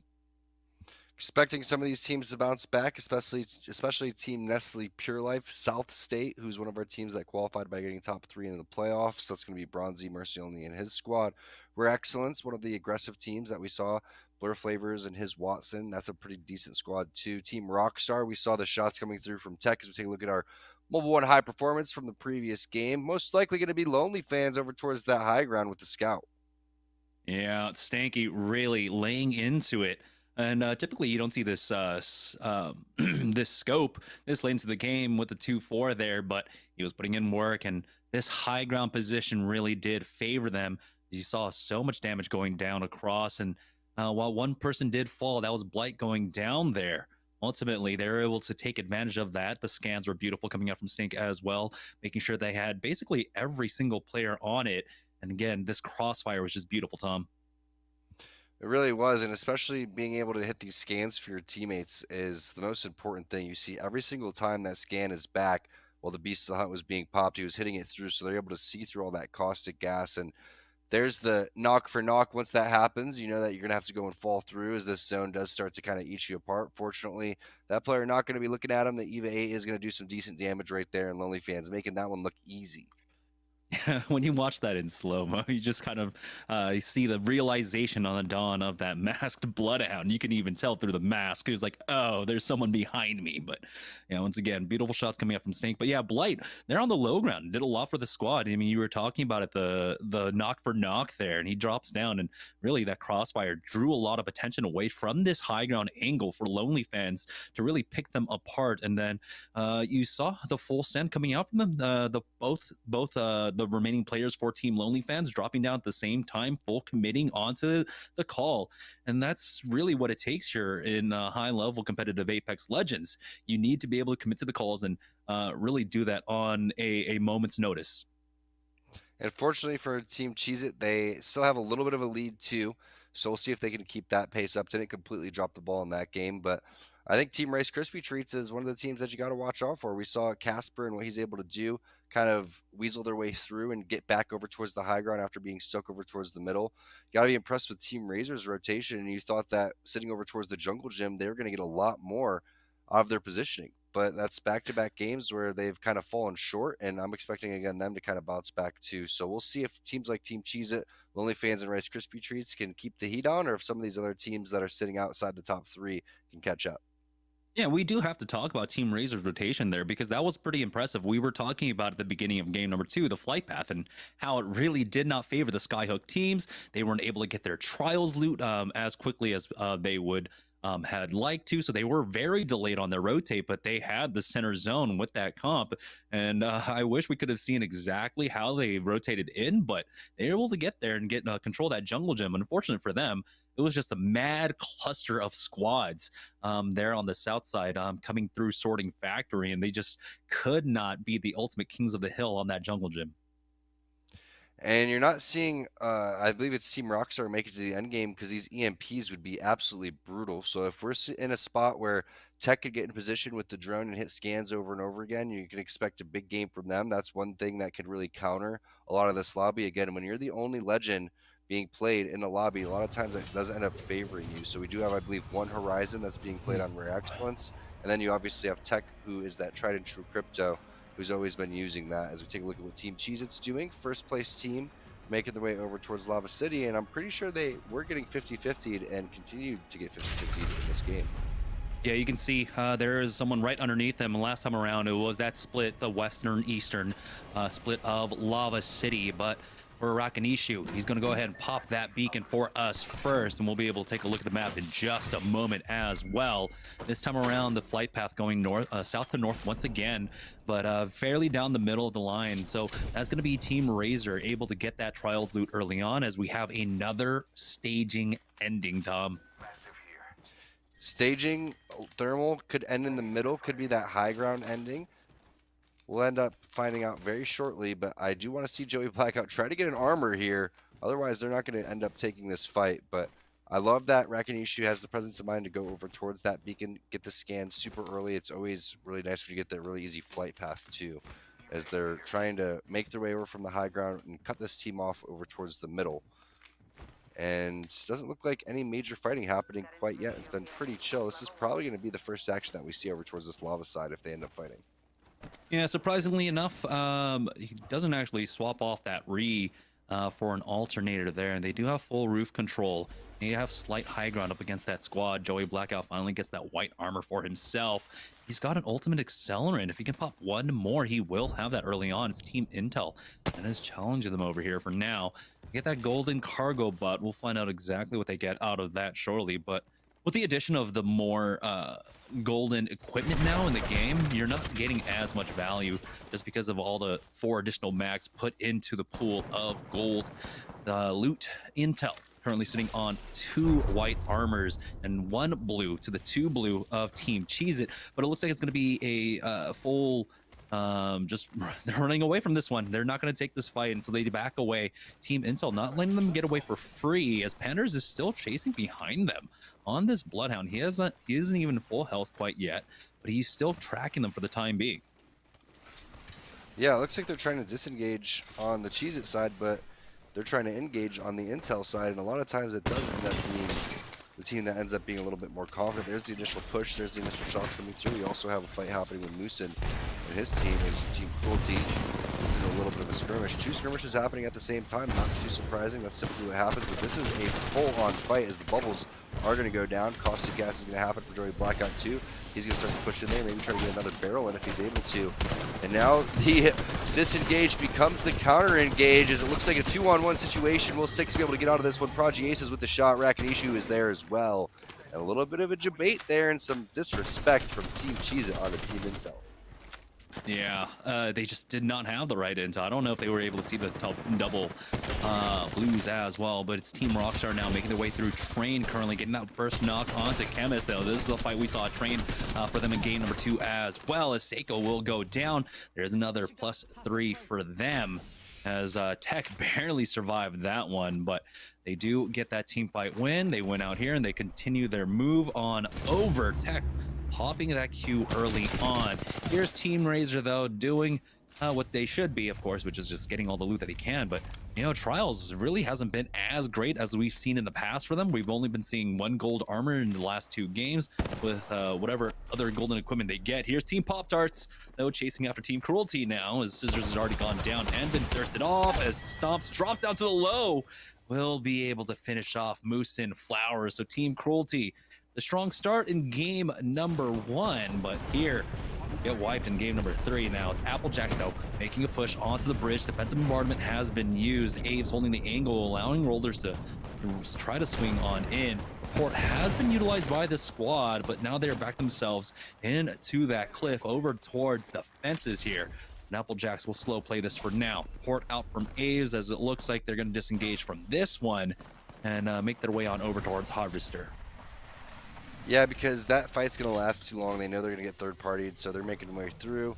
They're going to try to gatekeep that team a little bit later and focus on the end game here, which is a smart play. There goes the scan coming up from Rollers, showing that they can go and push up this ramp, because this ramp is absolutely brutal if a team is holding the top. So sneaking and weaseling their way on over towards Harvester. Speaking of sneaking and weaseling around, looks like we have another Tomcat Rat Cam. This time it's going to be Gordo. At least we have a couple of different teams taking their turn here. Yeah, Gordo, actually on one of the smallest characters in the game.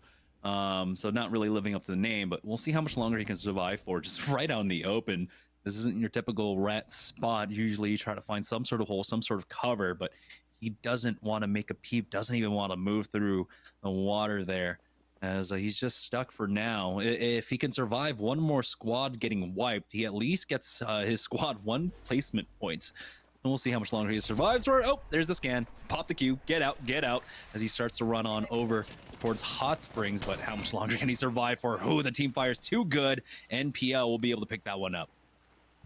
Where says, nuh-uh, I am the Rat King here. He's going to sniff that one out. And they're going to put an end to that one, as they do have the scan. They do have the high ground coming in for Draco. So that's going to be a nice little zip line to make sure that they're not being pushed and pressured for any teams that are rotating out towards this thermal side. Looks like now Tech wants to get busy. He's pushed off of the Crypto on over to Wraith here. So a big change in team compositions, as you do have Pickett off of the Watson onto the Gibraltar, and a much, much different play style here now going to be coming through from Team Rockstar. Yeah, the zone looks like it might be pulling away, but Applejack now finally pulling the trigger onto this fight. Aves took a decent amount of damage, but he does have the bubble. It's going to be Fury to get the re-knock. Oh, excuse me, the knockback on over towards him, as Dupe takes a lot of that gas damage. Now they're just down to flesh damage here, as they're still taking, it looks like gas damage, as Fury will be able to finish off Rollers. The thirst should come in any moment now. Dupe only able to get that bat off. There's a purple at the very least here, but he is left up against that rest of the squad, backing away currently, as it looks like he's just going to call it there. There's really not much he can do, just creating some distance for now as he gets this med kit off. So he'll have that additional health at the very least. But it's now joining on board with Team Razer. I believe NPL should be on the other side of this fight currently, but Rollers does get finished off. That's going to be Tempest to be able to get that one for now. Muffins sitting on that defensive bombardment for the time being, as the scan comes out from a house just to their east right now, is they're just going to hold on to this god spot for the time being and play the choke for as long as possible. And you see the pings going onto the rock. That's what really Muffins wants to try to control. This is a very deadly area. If the zone does pull over here, they're going to be in a great spot. But now they make their way over towards the choke ending, which I'm not quite sure if that's going to be the one. Team Pringles, Fury takes a lot of damage. He's trying to push with his purple bolt, EVA 8. Knows he has a player in front of him, gets that finish. That's going to be the last player, and that's Dupe. We saw him kind of ratting it out over towards the side, but Team Pringles not going to let that one happen. That's why you saw Fury kind of setting it like an absolute madman over there, as he continue to get the rest of the loot that was down over towards the back of this fence. Jamerson, we've seen a lot of fighting over towards the sorting factory fence. Yeah, surprisingly enough, big shuffle of teams coming out here on the south side. As again, we're seeing a lot more teams now playing more and more zone. Very few center-oriented teams for the time being. Team Pringles, as we talk about time, can stay here for some time. There's 2 minutes until the zone starts closing. They want, maybe they can try and find a beacon around them, but it can be difficult here. Don't know exactly which beacons are active for game number 3 as they are continuing to pick up the rest of this loot for the time being. As yeah, it looks like we do have just the mid-game lull. 14 squads remaining, 42 players left. And so there are still some rats. Oh, excuse me. No, never mind. That's the full squads. That's full squads. My math was wrong. And we'll have to get another fat scan to see where this zone is. Look at Team Razer. They've gone over to prioritize this very popular ending over towards the thermal station choke, leading on over towards the side. And another team goes and takes the rock that Muffins had pinged earlier. So we'll see which one this ends up being, because if that's the case, Razor's going to get so many kills, that team's going to have to actually send it around zone 4 directly into them. And you get rewarded big time for holding this spot. So ping's going down over towards the side. Muffin's most likely kind of leading his team, telling him what the situation's going to be as we take a look at some other rotations coming through. It's going to be Team Pop-Tarts with that gold helmet on Impulse, looking pretty healthy with triple purple armors too. And they also have a scan for us, so if we could pull up the map, that's going to show us where round number 3 is going to be.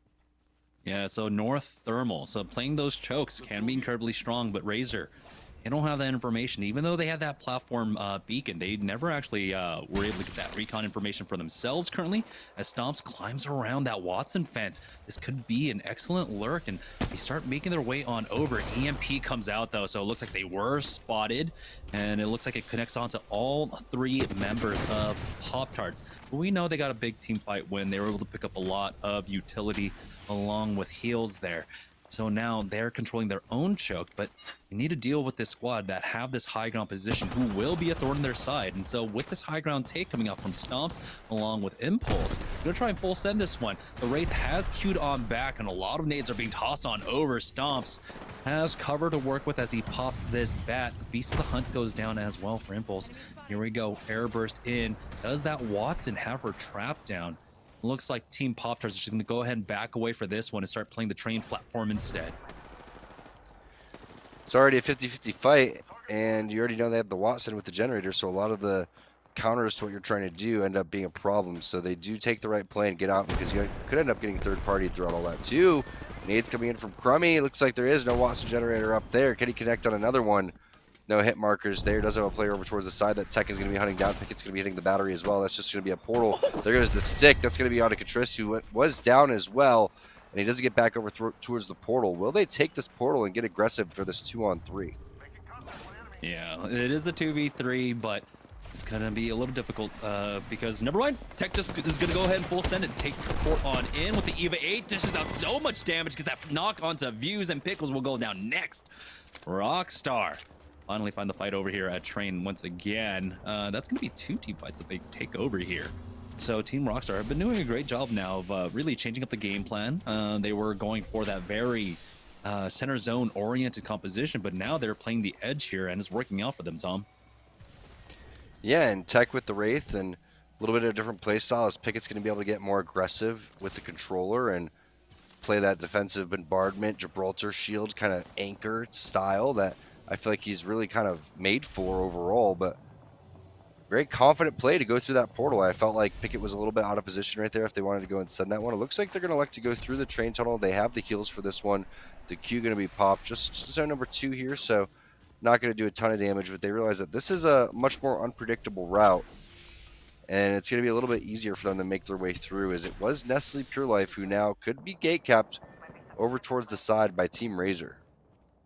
Yeah, and you can see why Team Razer gave up on that position early on. They were controlling the rocks, they were controlling the beacon, but playing this choke is so much more important. We've seen the ring pull up here towards this choke pretty heavily.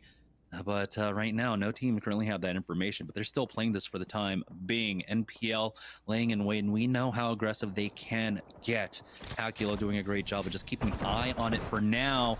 Bambino has gone a knock onto Blur, so Rare Excellence in a fight up against them so far. Ronnie has taken a lot of damage. As you can see, the Horizon Gravity Lift being used, and Dracos is going to utilize that for himself, taking out Q. Now, they lose out on Ronnie as the defensive bombardment comes down. Finish off his Watson, and Rare Excellence goes down. Now we'll see if Team Razer try to come in for the third party. They do see the trades. Never mind, looks like another squad is getting involved in this, but Bambino pulls off that res just to go for the spray down. You are not going to third party this one. Ronnie gonna elect to hit the battery because he knows it's a blue armor swap in front of him instead of a purple. So I do like this play. If you haven't gotten shot at yet, there's no reason to feel like you're gonna get hit as soon as you get rezzed over towards the side. So a nice job by Bambino getting that red armor swap through, and then getting his boy Ronnie back up in this type of situation so they're not down to only 2 players. Team Rockstar fresh off their win in the rotation over through that tunnel over towards that train station side. Most likely thinking about taking a balloon play out of here, and they could. Yeah, they're going to go ahead and throw that defensive bombardment first to clear out that high ground for themselves, but the ring is going to start closing in, and that balloon is quite high now as we join on board with Team Pringles, who have made their way on into Thermal proper.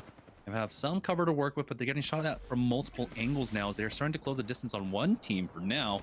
Instead, they're looking to go for the center tower as Presley took a lot of damage, but he is in safety, throwing down an early gas nade, but that is going to be helpful for them as it was a full send coming out from that squad, taking away on that damage. NPL in a fight here as they have to play the northeast choke now, a full squad inside the building ahead of them.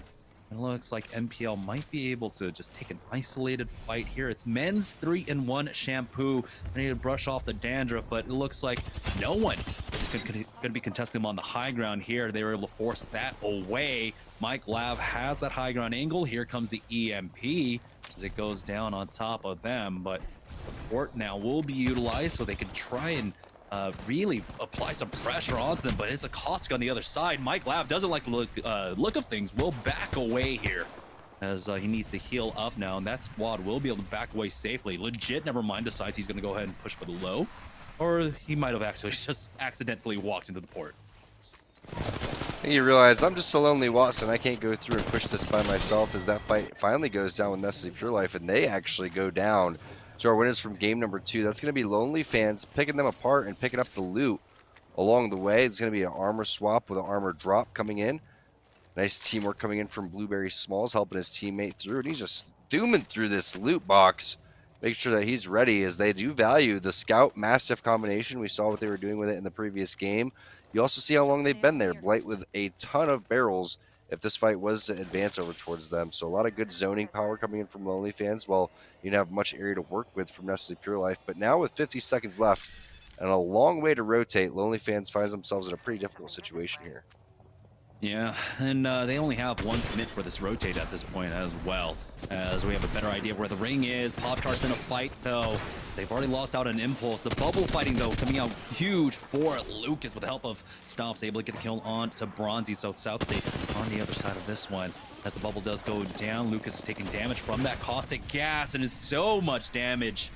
As he does back away with that port, uses that battery. Stomps hasn't gone through quite yet, but he is still alive, which is the important part. We're down to 9 squads, 24 players remaining as the respawn is timed out for Impulse now. Zone will start closing in 5 seconds, but Pop-Tarts have been able to fully stabilize here, and they're just a short walk away from getting into the zone. We'll see if any other teams find an angle on them for the time being. It looks like they might try to go for the high ground here. Pop-Tart's still alive underneath the tower as they are now, going for that northern rotate, but there's squads to their east. It's a full 3-man between him. Lucas tries to hold this down by himself, but it's going to be 3-in-1, taking the 3v1. Stomps with that defensive bombardment. We'll go ahead and throw that one down, applying pressure onto the squad that's already being pressured by the ring, along with the crossfire being set up. Stomps doesn't look like he has any bats, but hey, he survives for the top 8 at the time being. Good spray, gets top 7 for his squad, along with becoming the kill leader now with 7 kills for his team. Looks like he's going to be sought out by that scan. Hopefully has a med kit, and he does. Which means he's going to be able to heal a lot faster. Good spray from Rakinishu with the R301 2X purple mag here. Has to reload it. 6 hostiles detected. Prodigy Aces is down. Will they be able to get him back up? Joey Blackout's going to have to be the one to go and do so if that's the case. But you can see Prodigy Ace is just so overextended. It's not going to be able to happen. Rakinishu may be able to punch him to safety. Does have a little bit of a crevice here. And there is the little tomahawk towards the side. And somehow, some way, Prodigy Aces lives.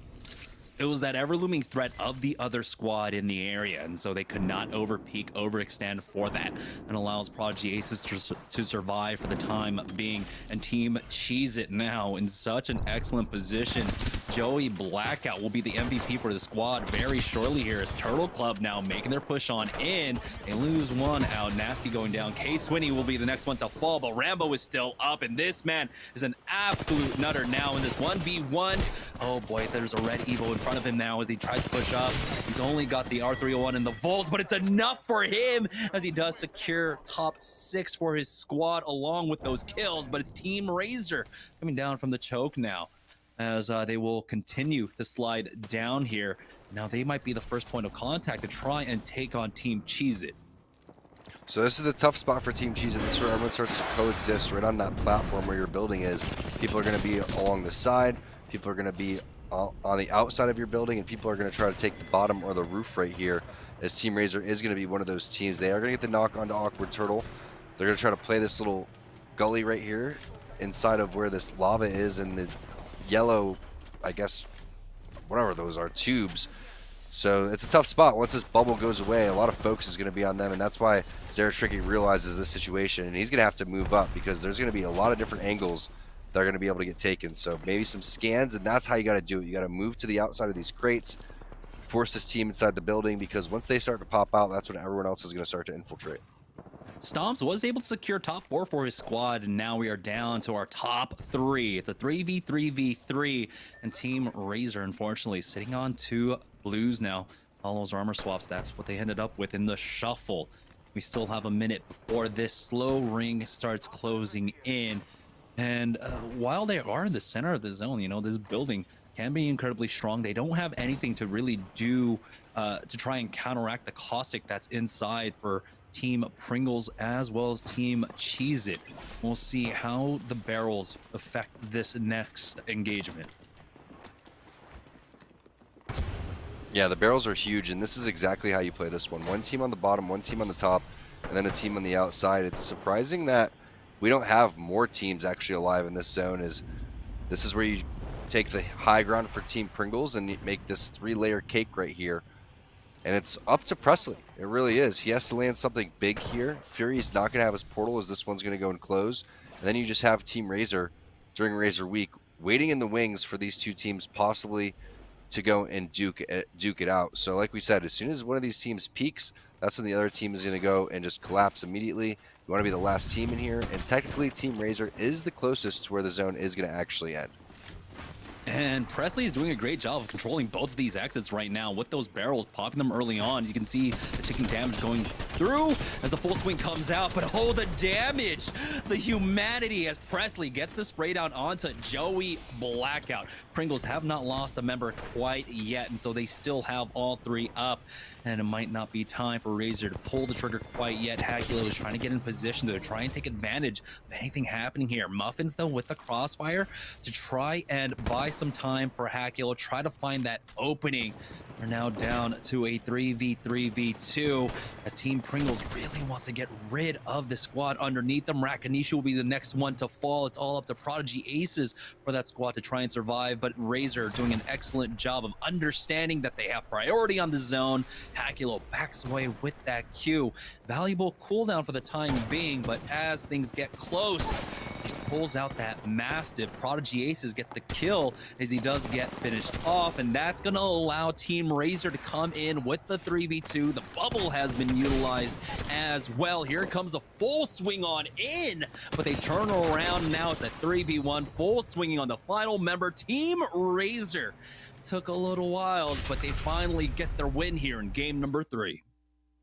methodically made their way. We saw the ping down towards the rock. We saw the rotation down towards the choke, and then down towards from that choke to the hill. They came swooped down over towards the south side of Thermal, made their way up the ramp, played the outside, forced the two teams inside the building, and then come through with a well-timed third party. Everyone hits their shots. Fury sends it in like a madman over towards the bubble. Thought he was going to go and just try to 3v1 these guys, but they were just too disciplined on the Razer side. They took their time, and then they get the win during Team Razer Week. As expected, we knew they were going to win one, right, Jamerson? Yeah, and that was a very important one for them as well because they had averaged about 6.5 points across games 1 and 2, so they got 13 points. But with that win, that's going to put them, I would imagine, within the top 5, top 3 maybe even. We'll find out, though, as we have hit halftime. So we're going to take a break, and when we get back, we'll have the second half of day number 1 here for Series E.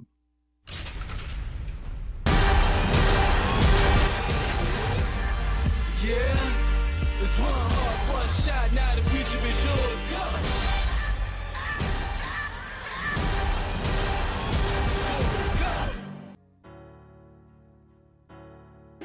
Obviously, guys, welcome. We got Zara, Tricky, Mr. Haku, and Muffins here. How you guys doing today? Doing Good, chilling. Good.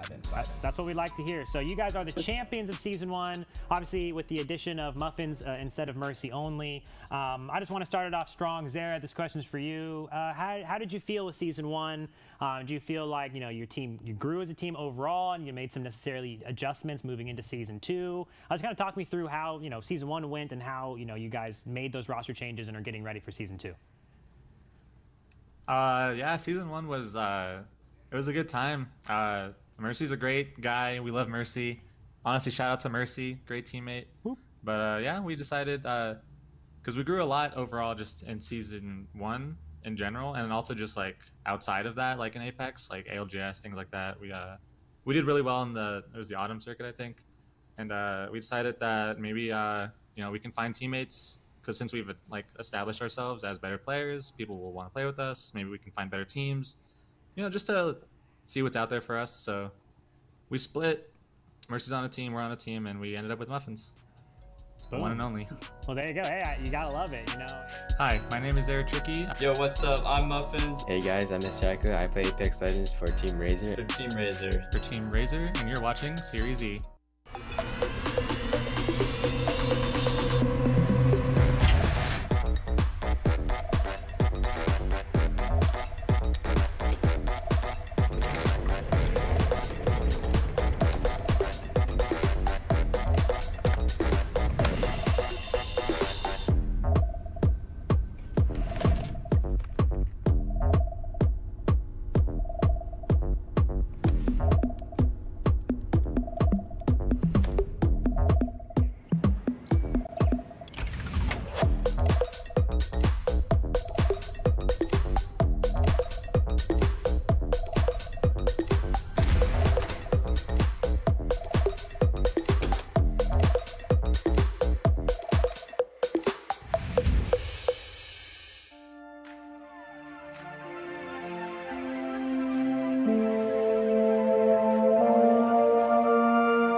Welcome back, everyone, to Razer Week here at Series E Season 2. It's the inaugural day of Season 2, by the way.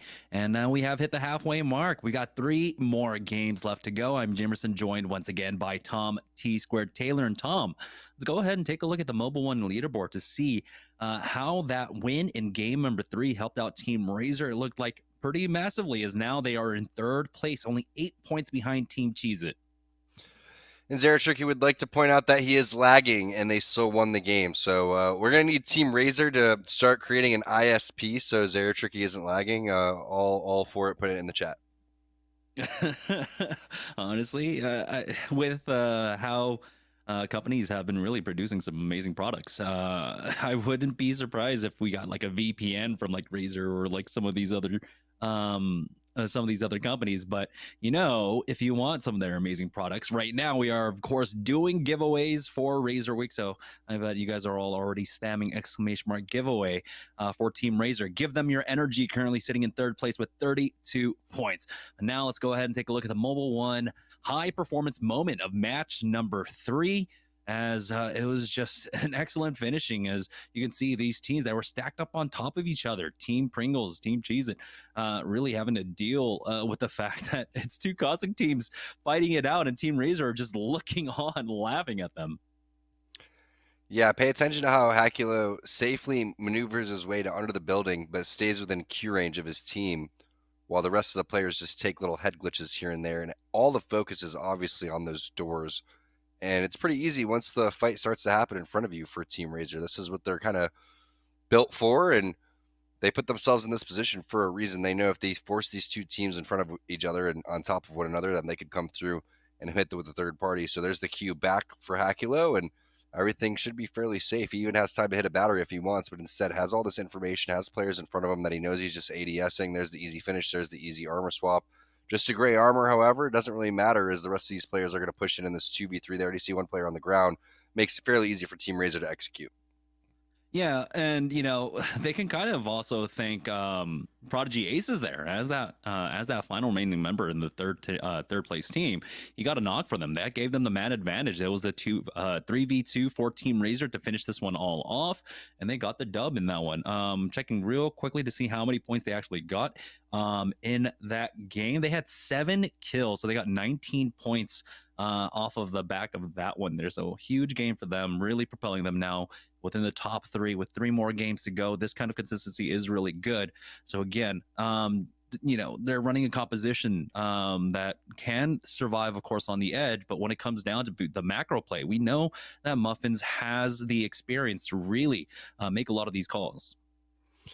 They've really put themselves in position to win a majority of these games. It's just a matter of, can they finish off the rotation? Can they get to that priority spot? This time they got there a little bit earlier, and they made their way together into a really, really good position around the outside and won some fights as they had to get to this spot to begin with. And they did some nice gatekeeping over towards the choke. Really everything that you would hope for in a game.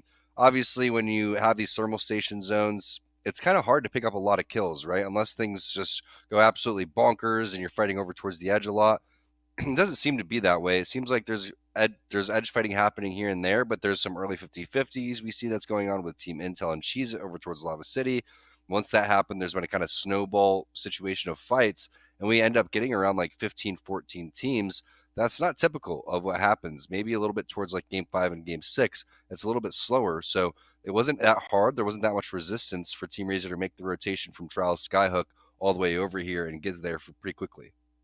And I think the importance of that is like their early game and mid game calls, controlling that choke, giving up the position to NPL. Remember, they had that rock spot. They had the beacon they could have prioritized for themselves. Instead, they relented. They fell back into the choke, and NPL were the ones that were forced into a pretty bad rotate into multiple team fights, which they ultimately went down on. Here we go into game number 4, the second half of Series E on board with Team Razer. Once again, they have control over western side of Skyhook. They'll have access to Trials as well, and Zeratricky will pop that beacon for us first. Let's go ahead and take a look at the map. See where this zone's going to go. If it ends up green on Skyhook, we know exactly where that one's going to go. Finds the wingman immediately. That's going to be pretty decent. There's the scan coming in over towards possibly no name. It could be that beacon building. You already see pings going down, and that also has a scan on top of it. So if someone like Tech gets inside, that's going to be great. Caustics are going to be extremely valuable over here, but wouldn't be surprised to see that actually be the ending. So team's going to loot up very quick and start making the rotations in, trying to get this building. It's not going to be easy for Razer to make their way all the way to Fragment. They're most likely going to have to take some unorthodox routes, and they're going to have to do some edge fighting. Yeah, I kind of see them maybe taking the northern rotate here, going through the train tunnel, going over towards Survey, and then working their way on in from there. We'll find out in just a moment, though. And it doesn't look like they've actually opted to take trials quite yet, as they are still pretty split up, and the HUD doesn't show where the third member is currently. But for the simple fact that they're sitting on the whites, it looks like, yeah, they don't have trials access quite yet. Team Cheez-It, though, they've been getting 50-50'd over here by Team Intel, and it looks like we do have that split once again. This time around, though, it's Cheez-It playing on the eastern edge. As you can see, the bubble going down early as well. Hitting for the white does Prodigy Aces with that Volt from the high ground. Does not crack the armor of that white, though. And we'll see if he can try and get out. The nade does come in, and there it is. Rakinishu goes out for the peak, hits for Flesh. He doesn't overcommit onto that quite yet. So they back away despite bringing that one player low. They're just controlling the train building for now. Team on the high ground typically has the advantage right here, but Team Cheez-It has won this 50-50 more often than not, especially with the confidence that they had as Team Intel chased them through the tunnel. But we could see another similar play here from Team Cheez-It, where they kind of bait, they run away, and they hold their ground and turn around as Team Intel starts to get a little bit more aggressive over here.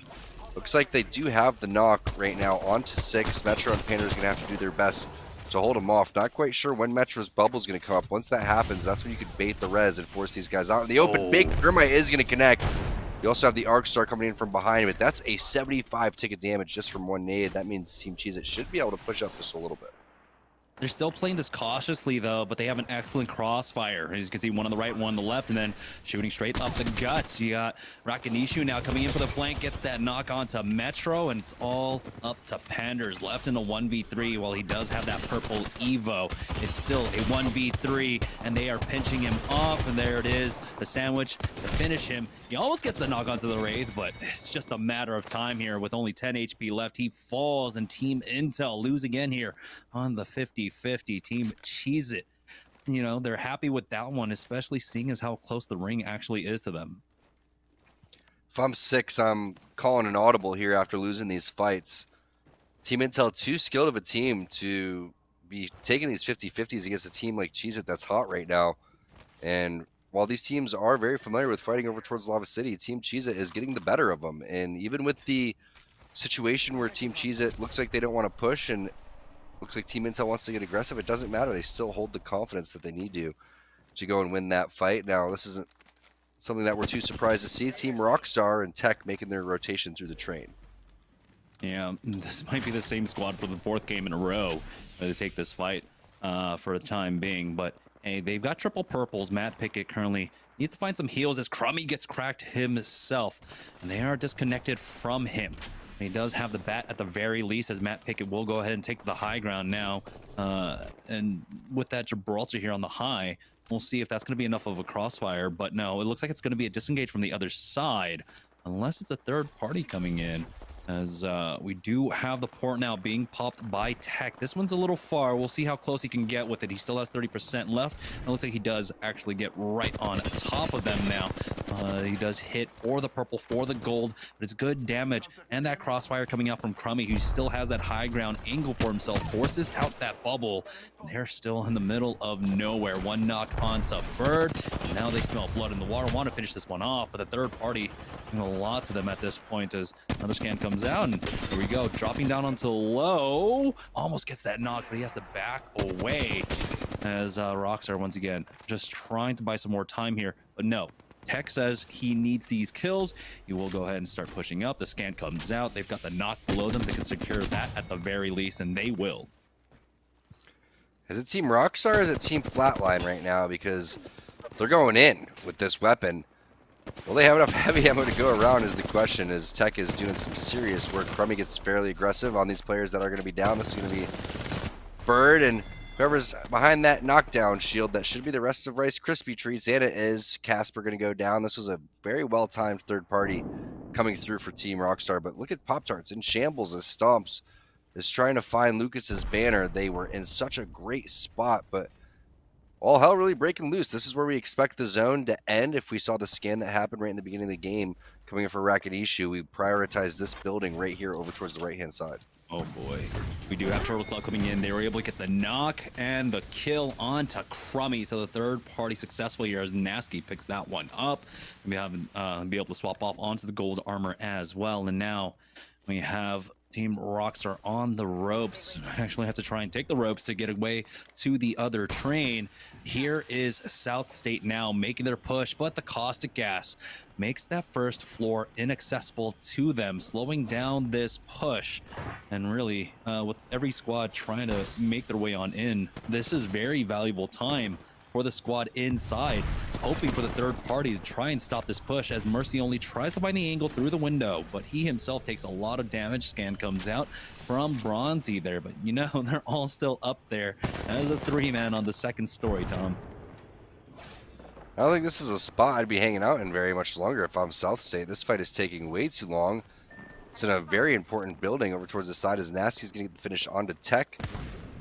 Nicely done by them, but you can see it from the looks of things, a lot of teams still on the edge. There's actually not that much congestion over here. But South State realizing that it has been taking a while, they are going to just slightly back off over here. Looks like Mercy's going to stay in the vicinity too, but you do have a rotation coming through over towards the Beacon building, and now they're going to go fall back again. The internal clock just ticking perfectly there from South State. They know rotations are going to come in eventually, so playing this building is smart because you do have a couple of different zones that end directly towards them right by that blue trailer, and then another one over towards that northeast trailer as well. Yeah, they do have the bodies right outside of this building as well, and they can continue to try and play this building for now as the lobby starts to get whittled down. We're already down to 14 squads, 39 players remaining, so we got 3 players currently missing now, dead for their squads. We know there's at least 1 rat running around. Stomps currently still alive for his squad, playing the truck that you were talking about, I believe, Tom, but he only has the White Evo for himself.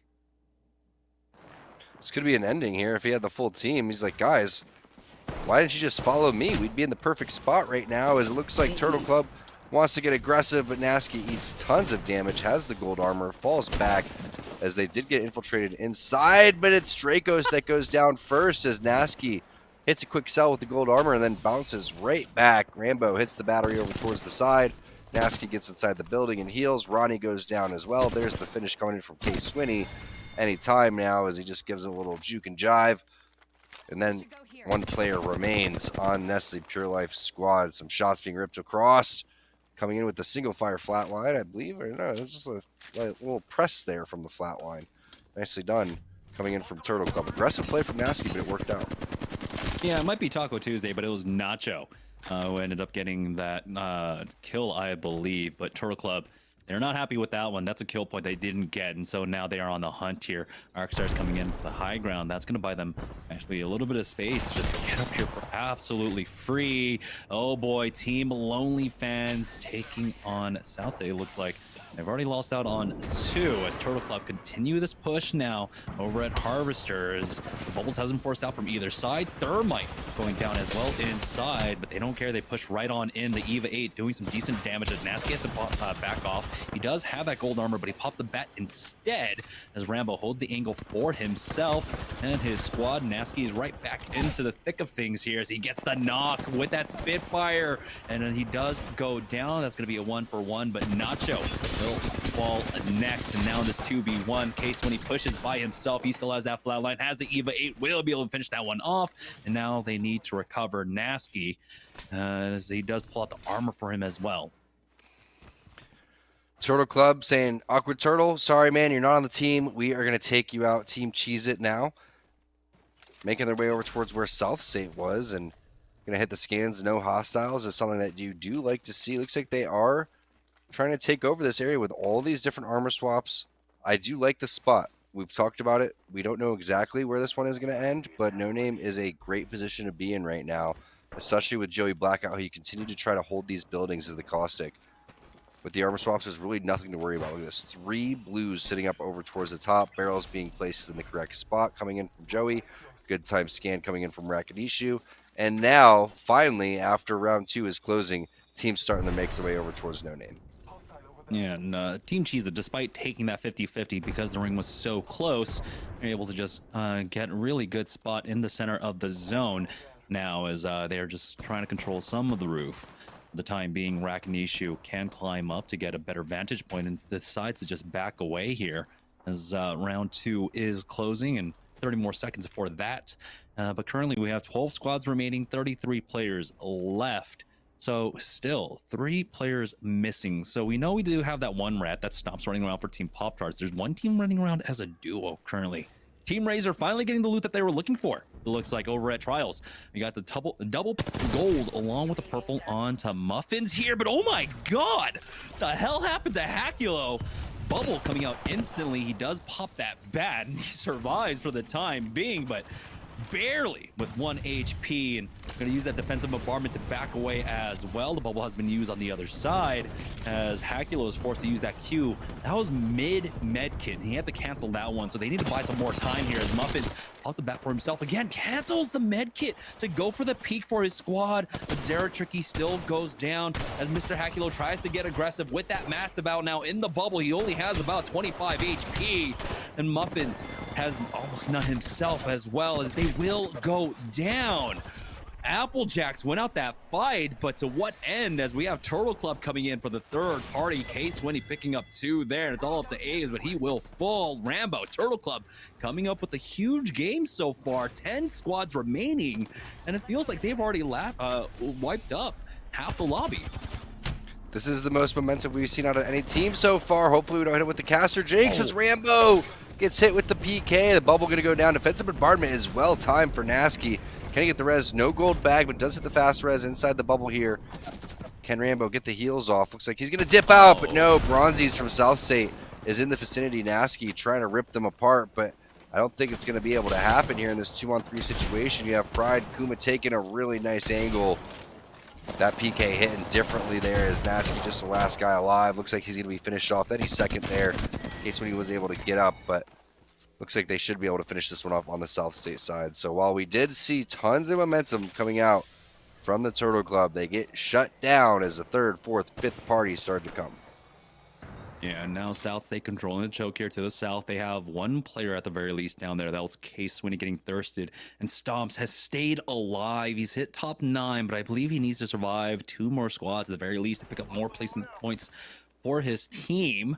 As it looks like South State were able to, control the south side now. And it is a full 3-man actually that are stuck there, so they can continue to play this. As you can see, Bronzy's already sitting on 5 kills, so this has been a good game for them, and there's another potential 3 points here right in front of them.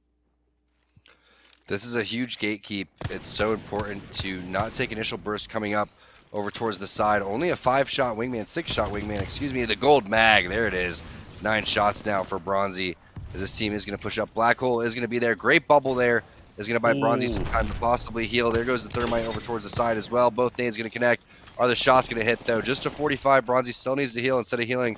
Looks like he's going to help his team out with the scan. Here comes the gatekeep. The zone is starting to close. Mercy takes a lot of damage. They should be able to win this out fairly easily now that the knock has happened on the Bambino.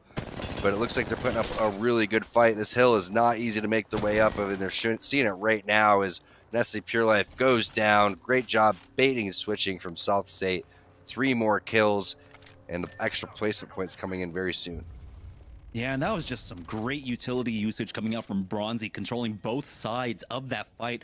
The left with the Thermite, and then you have the Arcstar on the right. So stopping the push and really just kind of funneling this fight into one lane and making it that much easier to focus down that NPL squad. South State now with so many kills. Bronzy has like 6 or 7. Pride has 5. This is a massive game. They've hit top 8. If they can hit top 3, this is a huge game for them.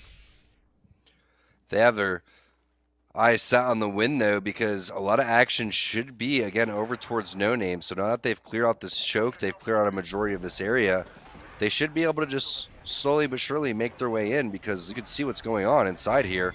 Teams are setting their portals up. They're starting to rotate out of these buildings that are outside the zone into the ones that are in. And this could very well end on that beacon building, or even continue to pull up towards that northwest side, exactly where that res beacon is. Since it's directly on the edge, I'm not quite sure. But just a two-man squad here is Rare Excellence, trying to hold off all these different teams that are going to realize once that scan comes through, they're going to want that building. I'm wondering if Stomps is still alive throughout all of this.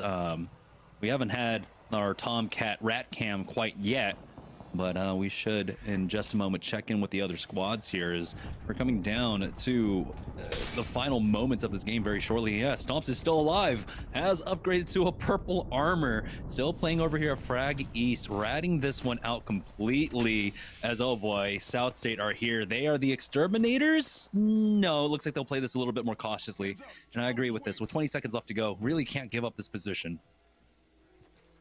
They're gonna try to clear out all of that area. Again, they know that choke is there. That choke area is clear. The pings go down over towards this high ground rock. They're just making sure nothing too crazy is happening over towards their left-hand side, which is exactly how you go and play this one, because you can see Jamerson from this edge of the zone they're in right now. So worst case scenario, they just stay right here. But ideally, you're going to have Pride go and take some sort of angle, maybe over towards that rock, more on that northeast side. They're just looting up right here. But great angle from Rakinishu from this team that's stuck. These little train angles are so big for the head glitches right now, and Rakinishu showcasing on how to go and use those ones, but still needs to get 75 more so he can hang with the rest of his team in the purple armor club. Who gets this kill onto Stomps is what I'm wondering. Is he still alive? He actually got a knock onto one and was able to finish him off. This is huge. He does go down. Hood Mobbin comes in for that one, but at what cost is now Cheezer coming in, getting some great connects as well with those shots as Rakinishu throws down that scan. The Beast of the Hunt has been used, but it's just Rakinishu who's there by himself. He does get the bleed out onto one. And it looks like South State were able to pick up some of the remnants of that as well. And so now we're down to our top 5 squads. Number 1 squad running around as a duo currently here is Team Cheez-It. Have an excellent position on this ring. Joey Blackout has all of his barrels out as well. Has the 3 in the bank to utilize along with that Nox gas grenade. So this can be another incredibly strong finish for Team Cheez-It. We predicted this zone. The Res Beacon zone was seen basically after that first scan that Rakinishu ever hit, and now Cheez-It has methodically worked their way over here after winning game 1. They're continuing to try to showcase what their team's all about, but Rakinishu eats a lot of damage, about 150 over towards the side. That means Nox gas grenade is going to be in hand for Joey Blackout. Nades left, right, and center. They're going to go and toss that one. Joey Blackout gets outside of the zone right there. Do they have enough area to work with? Trying to get into this little crevice. There goes the grenade, doing a little bit of damage. Prodigy Aces hitting a battery over towards the side. Going to have to get over towards his teammate, but he's going to be had. The scan is going to be there. That team is trying to make their way over towards the high ground, but a nice rotation coming in from Prodigy Aces. Grenade is going to land, but no, he dips out of there. And will that team continue to push? I love this angle over towards the rock with a PK. Connects on 145 right there. More players going to be down below him. That team's starting to run now because Prodigy Ace is taking this little angle. This head glitch is absolutely huge. Buys time for his team to heal. Joey Blackout is going to pop a couple of barrels just so he can get a little bit of distortion to heal throughout that gas. And it looks like Prodigy Aces has weathered this storm temporarily as this other team's camping on the other side of the rock. Yeah, a Nox gas grenade stopping the advance of that squad, and they try to cut it off, create distance, or find some distance, but Prodigy Aces with this PK, showing why it had to get vaulted. So much damage, but he is forced down. The nades coming out from the other squad. It's Team Pringles getting the knock onto Prodigy Aces with that Arc Star. Rakinishu hasn't even healed up yet as Joey Blackout backs down, but the a third party is there. So it is now a 2v3v3. Team Cheez-It still need to heal up. Rakinishu throwing down those scans whenever he can, but it looks like they might just be all out of heals now as Rakinishu still hasn't healed and Joey Blackout isn't handing anything over. Team Pringles are in the center of the zone. They've taken the high ground as well, and they are up top now, finishing off Prodigy Aces. They still have full control over their building, and now they have roof control as well. As they do throw down that scan. 2 players below. Fury wants to jump in, but the barrel stops him for the time being. scan out from the other side as he swings wide in. It is able to get the knock onto Rakanishu, and that's going to be Team Cheez-It going down in third place. It's still a 3v3 here as the other squad tries to get aggressive, find the timing on it. And it would have been great if they got the knock onto Presley, but no, now it's South State here. Now pushing in for this fight, but big damage out from that mask. They will lose out on Presley. It's now a 3v2 in favor of South State. And they want to finish this one off. Swinging down low is Tempest here with the scan out now. The bubble is there, allowing them to back away, hitting for the gold with that Eva. Haven't found a knock quite yet. There it is onto Bronzy, bringing this down to a 2v2. They have the HP advantage as well as Mercy only tries to heal with that gold armor for the time being. Tempest needs the armor swap, and he will get it now in this 2v2. HP advantage, but it's the high ground advantage for South State here as a defensive bombardment comes down right on top of them. Barely surviving. The bat is popped by Pringles, and that buys enough time for South State to almost fully heal up here. You got to be careful, Panders. Playing out by yourself in that 1v2. He tried to take advantage of it, but he has to back away. Zone still slowly closing in now in this final 2v2 between South State and Team Pringles. Looks like it's just going to be a full reset with meds being handed down as well from Mercy only, as both squads are going to fight this one out. Now the HP advantage, it's very, very even, despite the red Evo shield there because of the Fortify for Mercy only, along with, it looks like some coverage coming in now, but the high ground is not there for Pringles. They take a lot of damage, and now South State drop down and get the win here in game number 4. Big PK shots towards the tail end of the game. That Peacekeeper did so much damage, just like you said. That's the reason that it was vaulted. But how fun is it to watch players rip with the Digi threat, rip for 127, and then South State with that really long rotation after coming through, shutting down the Turtle Squad, making their way over through that choke, coming through, playing that rock, being a nuisance, and then just playing it really, really slow towards the tail end to make sure they get rewarded for having their full 3-man squad. And they had a lot of kills in that game. And I'm going to check real quickly before we go to break where they were sitting before this game. They were all the way down in 16th place with 7 points. And I got to say, that was probably like a 30-point game for them. So that's going to be absolutely massive. We're going to go ahead and take a short break. When we get back, we'll have game number 5 of Series E here for Razer Week. So don't go anywhere, guys. We'll be right back. Very cool. I mean, well, hey, bringing the conversation back to Razer here. Obviously, I got these wonderful Razer products in front of me. I'm sure you guys have got some wonderful Razer products at home. But I'd love to hear what your favorite Razer product is. So let's go ahead and start with Muffins, the new addition to the team. Are you a Razer man already, or am I going to need to shift you over? What's your favorite Razer product? Whew, these days, you have to shift me over a little bit, but I will say, the Razer Naga mouse, tried and true for me, baby. Okay. Oh, and that's where that Guild War 2 stuff guys, came in, isn't it? I'm a little sensitive. Can we stop? Oh yeah, need those mouse buttons. Yeah, exactly. Okay, I like that.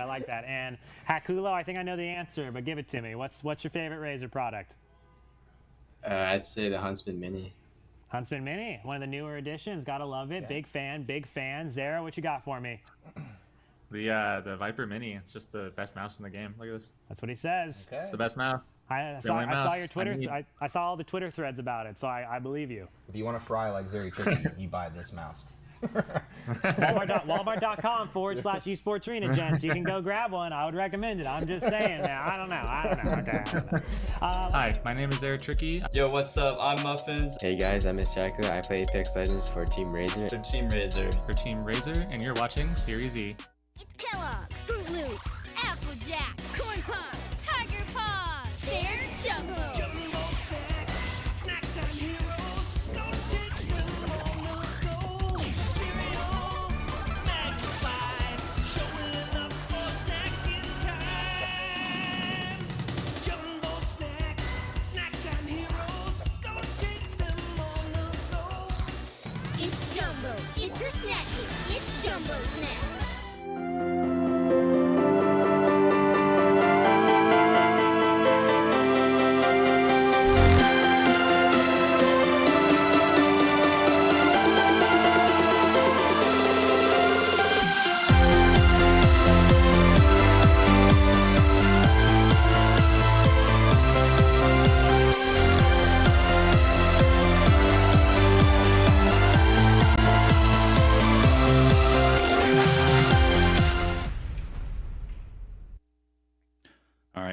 back, guys, to Series E. We just had the conclusion of game number 4 where South State were able to pick up a lot of kills along with the win. So let's go ahead and take a look at the Mobile One leaderboard to see where they stand now. They were sitting all the way down in like 16th place, like I said beforehand, but now they are here in 3rd place. But the spread here amongst our top teams currently, if you look at 3rd place all the way down to, hell, you can even put all the way down to 9th. It's very, very close, but Team Cheez-It, with their consistency, are winning out right now, Tom. So anyone's game, if you're sitting in that 20-point area like you're talking about, Jamerson, you're going to need a big dub here, just like we saw coming through from a team like South State, bumping their stock up from 16th to 3rd, I believe, is what we were talking about. Let's take a look at the Mobile One high-performance moment of game number 4. Most likely going to be the slow, methodical play coming through from Team Pringles, but it was South State behind them after this fight ends up ensuing. The double kill right there goes in onto Joey Blackout into Rakanisha. You can see Presley didn't have time to fully heal throughout all this, but they still made this fight fairly close. Yeah, the armor swap was the crucial thing. He took a massive hit, but because of the armor swap onto the purple Evo, he stayed alive and in this for a little bit longer. But ultimately, South State just picked them apart. They did trade there at the end, backed away, but like you said, Tom, became very methodical ending in this 2v2. Yeah, I'm surprised that Mercy ends up going down here the way that he did, because he ends up having this great initial burst with the R301 through that little crack, and things got a little bit scary. You could see for just a split second there, Team Pringles was actually healthier, but this portal was well placed. The defensive bombardment to get the finish, to make sure they don't get the res throughout all that, was very nicely done as well. Of course, they don't have a Gibraltar on Team Pringles' side, but you can see that slowing them down, forcing them to heal. It also allows South State to heal, especially Mercy Only, who continues to take this high ground. But the confidence that Pride has to go and clean this one up is what it's all about. Has the PK in hand, ends up queuing back to his team. And Mercy Only goes down, but does a lot of initial damage throughout all of that. And the full heal is extremely crucial for everybody in this type of instance. That's what you see everybody doing. Tempest going to hit that med kit, batteries being dropped down over towards Pride so we can continue to heal up as fast as possible. But the problem that I see is they think they can get this res off, and once they push that res beacon down, that's when they know that the rotation is going to come through over towards that side, and they don't really use the head glitches well enough to go and try to get out of there. But you don't really lose this if you have the high ground and you play this right with Mercy Only. He has his shield that he uses for the passive there for Gibraltar, and then again, Pride with the PK makes it just look so easy. Yeah, finishing that one off. A lot of initial burst as well. And what a photo finish there in that game. But we still have 2 games left to go, games 5 and 6. And like you said, all the way down towards that 9th place position are still within this. 2 big games for any of our squads. And they could still win this out here. Opening day of Series E Season 2. We're just getting ready for game number 5, as this is very important. And, when you have a really tight middle of the pack here that can still contest for first place, we don't fall into the usual trappings where game 5 and 6, some teams kind of just let things fly a little bit loose and the game gets a little bit out of hand. So we'll see. We'll hope that we maintain sanity throughout the last 2 games of the night, Tom. And I also want to see the insanity levels of Team Intel after taking their 50-50 with Team Cheez-It, who's in first place, and losing it over and over again. I wonder if the fact that they're in first place means that Intel wants to grief them and continue to just try to push that area. And this is where teams start to battle it out. So who can get this position continuously, not just in Series E, but also for the ALGS, for these newly formed teams, for the teams that are trying to make it through the LCQ, and then going up into the Winter Circuit playoffs that are happening March 27th and 28th. So a lot on the line here, not just, initial 50-50s, but a lot of points up for grabs, and also the long game up for grabs here. So I'm really interested in that Lava City area. Yeah, you're absolutely right. It's not a point of pride. This is a matter of laying your claim, quite literally, laying your claim and your stake to a landing spot. So ALGS future season Series E tournaments nights where you want to have that landing spot. So I don't see them really giving this one up. This is going to be a 50-50 that's going to continue to take place, I imagine, week after week until something breaks. Most importantly here, though, we talk about how a lot of the times 50-50s end up punishing both squads, but Team Cheez-It have been able to bounce back and you know, they did get some favorable zones. Despite taking the 50-50, their rotations weren't delayed by that much, and they're still able to get into the center zone and play those spots excellently. Here we are on board with Team Rockstar for game number 5. As go ahead and drop down over towards Countdown here, and they will be able to get some decent loot. And they have, it looks like, they have Matt Pickett now on the Caustic here. And Tech is still rocking that Wraith for the time being. The loot, not the greatest quite yet, but at least Matt Pickett picking up the blue for himself. This is what I always wondered what Matt Pickett is. What legend is he actually going to play? He gets put on so many different ones. And a lot of times it's because you're willing to, you know, be the nice guy on your team. Be like, oh yeah, I'll play whatever it is. But a lot of times it doesn't really come down to, you know, just one specific legend that you're playing that's going to make or break it. It's about your team, and it's about the consistency and the level that you play that legend at. So again, would love to see Pickett just lock one down and stick with it instead of changing 2 to 3 times per matches. But now Cheese It with some pretty poor loot. There goes the blue armor for Joey Blackout. But it looks like the plan is if you don't have double blues here, so you're going to continue to loot out and try to hit this 3-story, 4-story building over towards the edge. You also have that geyser choke area. That's a possibility too. You don't want to take a fight against Team Intel with lackluster loot. Yeah, things are looking a little bit better. Double blues, though, for Intel right now, as looks like they're getting ready for the long haul, already throwing down barrels. I don't know if they were able to pick up a scan. I can't see through all the icons whether or not we have a beacon there, but it doesn't look like it. And let's go ahead and take a look at the ring. Since this 50-50 is not going to take place, we do have to disengage fully coming out from Team Cheez-It there. And you know, last time Intel tried to chase after them, they got absolutely punished for it. And so now they're just going to be happy to take this loot instead. Oh. Yeah, that's an interesting zone. It looks like it's going to be that zone where the respawn beacon is up to the very north-hand side of the map, which is going to be huge for a team like Team Razer because they're most likely going to play that train tunnel and then finally peek their way out. We've seen them do that numerous times, so I like to kind of keep on board with them throughout all of this, as a lot of teams have a fairly far rotation. One of those teams would be the Overlook squad and Team Cruelty, who was popping off early, but they started to slow down a little bit. Yeah, a few teams are going to have priority over Team Razer and trying to get a position over by that circle that you're talking about, right outside of the train tracks on the far northernmost respawn beacon. Team Cruelty, though, taking their time looting here with 45 seconds left to go. They're not really in position yet to try and get a spot over there as they continue their loot path. And here it is, Team Razer, this time around not able to get the armors that they wanted. With double whites along with the blue onto Mr. Hakulo. Oh, there's the full squad. He spots them out, and he connects onto the blue, the 102, forcing out that bubble early on. Could try and slide back, but now it looks like Hakulo will play this a little bit more cautiously, as again, gaining this position is so much more important for them here. But it looks like a team's already in position to try and stop them. But hey, Team Razer are going to make a play for it anyhow, and it looks like they do swerve on in and are able to get basically the God spot in this ring. This is the God spot, but a lot of times you don't get rewarded with a ton of kills from this position. You're going to have to charge these armors up, otherwise teams are going to push towards you immediately. Never misses that team that goes and takes that train tunnel that we're used to seeing Razer play. But this is a big play over here as this team starts to push. This is a crazy aggressive play. There should be third parties in the vicinity. Grenade inside the bubble. Will it connect? Looks like it's a little bit too far out to go and hit as hard as they wanted to. Mastiff's going to go left, right, and center there for Muffins.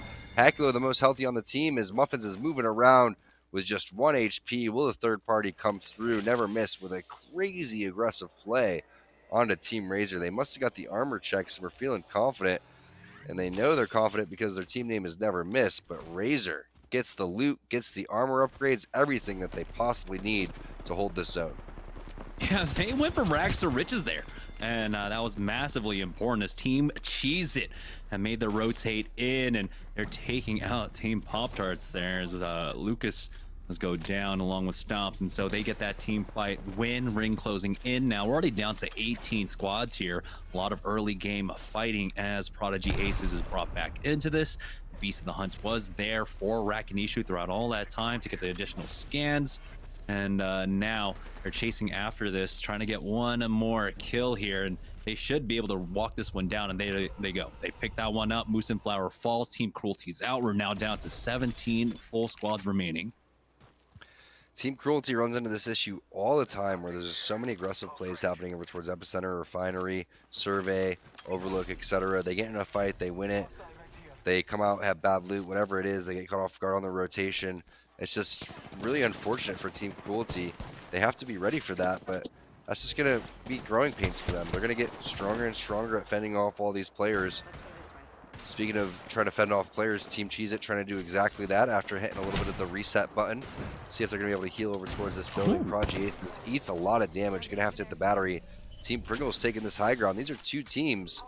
Battle of the chip snacks over here, sitting over towards the top of our leaderboard. Let's see who's going to win.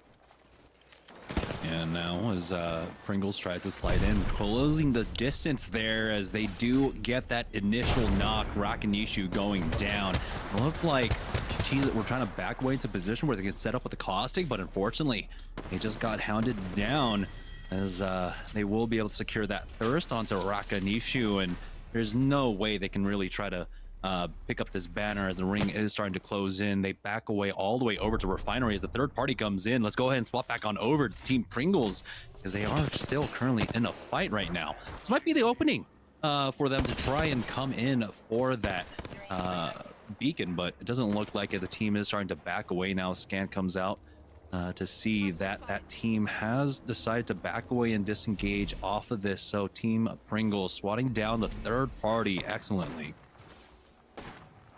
Looks like they're going to elect to play the ring here on the outside of the edge. 30-30 in hands for Tempest. Doesn't look like he's going to be able to connect. Yeah, they do have some crafting, so they can take their time here. They can buy the heals if they want, and it looks like Team Cheez-It thought, hey, maybe this is our opportunity to try and get that beacon, but no. That time is gone as NPL find themselves in a fight, taking out RBG. Oxymoron is the only one alive, was able to take to the balloon here, but who's going to be waiting for him along this landing? I mean, the teams should be in survey. Teams should be on this high ground. Surprisingly not, though, as he's getting tagged from behind. He does back away now, starts popping the cells for himself here. As, hey, there's a blue. Let's see if it's broken or not. We'll find out in just a moment as he finishes off that med kit. And yeah, it's a fresh blue for him. So hey, that's a quick upgrade. But how much longer can he survive for? That's the big question here. You do have the thermal, or excuse me, the digi thread, and now it looks like this is going to be his home for a while. Another Tomcat Rat Cam. He's most likely going to get spotted out here fairly shortly. Let's go ahead and scroll through and see what else is going on because I'm not a big fan of that lightning in front of my face. Rockstar. Golden Lava Fisher area has a team down bottom, which means this team is absolutely on the ropes. Big scanning going to come through in for Crummy. Matt Pickett trying to figure out what angle he wants to take with this gold helmet. Does connect on one of these longbow shots. You do have the R301 looking fairly good there as well. Nasky is going to go down. The finish coming in from Tech here very soon. Matt coming through too. Friendly Tech finish there going on to Nasky. Yeah, this is, you know, some BM for BM, but it's all in good fun there, as I believe it was Turtle Club, right, that took out Rockstar in game number 4. And so a little tit for tat there is it looks like where Excellence got into a fight, trading away, but now they're just down to 1. It's his Watson. Beautiful spray with the R301, but he's going through caustic gas. Has to be careful. Secures that thirst for himself at the very least. Now Thermite comes in and he does get tagged by it, but he backs away safely for the time being, as it looks like the third party might allow him to go for the res. No, the fast res. You're allowed. Why'd you drop down into the elevator shaft there? Looks like Applejack's coming in for the third party. We'll be able to clean this one up. It's probably the best case scenario, to be honest, because if he starts hitting that res, the rest of these players are going to collapse on him immediately once they hear that one. But unfortunate situation for Rare Excellence. Applejack's is going to take that 10 times out of 10. They've been playing pretty well. Surprising that they're not a little bit more high up on that leaderboard. Team Rockstar getting some kills over towards the side. Looks like they finally hunted down Rambo from the rest of the Turtle Squad. Crummy takes a lot of damage. That's Nacho. I believe that's going to be the R301, possibly coming in from the side there, as you do have really nice Nox gas change coming in from Matt Pickett. Tech is going to sit in that one and put in some nice spray across the map as they get the knock onto Awkward Turtle. Can't get the finish, though, on that player crawling up over towards the side. Nice more spray over towards leading his shots. And the res comes through on a crummy. Phoenix Kit is going to be popped, too, and they are going to get the finish onto Awkward Turtle. So nice reset there from Rockstar. Zone is moving just round 2, so they can afford to eat this damage if they do have the meds for this one. But they do know the team in front of them is just a duo, and they are fairly weak. Yeah, 14 squads remaining, 34 players remaining as the zone starts closing in here. There's a caustic barrel right up top, and he takes that damage, and they try to go for the peek, and they get the knock. That's going to be Metro inside. Panders will be able to get the thirst onto Tech. So Team Intel playing the edges here, are able to get that one kill at the very least. But you do have the rest of Team Rockstar just leaving now. NPL finally finishing off. It looks like the remnants of Rare Excellence as his Watson goes down. We're down to 13 squads now left with 32 players here. As Team Intel are just going to chill for a little bit and camp this banner. The scan comes out, and yeah, that signals that they're looking for that beacon. King Chemist still alive for a refresh rate, but he's going to slow walk this one in through Epicenter for now on the Tomcat Rat Cam. As, does he have any heals, or was he just holding on? Oh, he gets spotted out. Never mind, that was Oxymoron, who was another rat. And Tomcat really getting their value here off this partnership right now. They really are. Rats all over the place. Pringle's going to finish that one off. Looks like they do play this high ground where we see a lot of top teams rock this fairly often. This is a lot of safe cover. You keep your back over towards the zone, and you force all these teams to fight down over towards the survey side. And we do know where this one's going to pull, though. We know that there's that high respawn beacon over on the very north-hand side of the map. So the rotation is going to have to be most likely on that right-hand side behind them on that east side wall, and then they play the opposite side of the train tracks and make their way that way. And then another rotation is going to be south state. They're going to have to make their way over through survey, excuse me, or they're going to have to rotate through the train tunnel, which we know multiple teams are going to be. Yeah, and they're able to finish off Casper there, and we have to talk about, you know, South State's last game. It was very narrowly not a 30-point game. They had 17 kills in game number 4 with that plus 12, so just 29 points for them. And now that's why they are still in the running here with 2 games left to go. Still alive, picked up some kill points, made it to the mid-game, top 12 squads with 31 players remaining. Now they have to decide how they want to approach this train tunnel. And it looks like Bronzy realizes that they've got a good beat on them, and that's a lot of cover to play off of. Instead, they're going to try and push him from the left side. No, never mind. Rethinking this one. Maybe try to go straight up the gut here. Joining on board with Team Pringles, who are playing on the eastern side of this zone. Got a lot of coverage to work with. They've cleared out some rats as well. So they can play here for some time now with 50 seconds left to go. They might have to jump from train to train here as Fury is looking. Spots one out, jumping with that head glitch as 6 is able to get a knock on to Applejacks. Applejacks versus Team Intel right now. Applejacks just down to Rolders, and Team Intel will win that one out and get the res onto 6.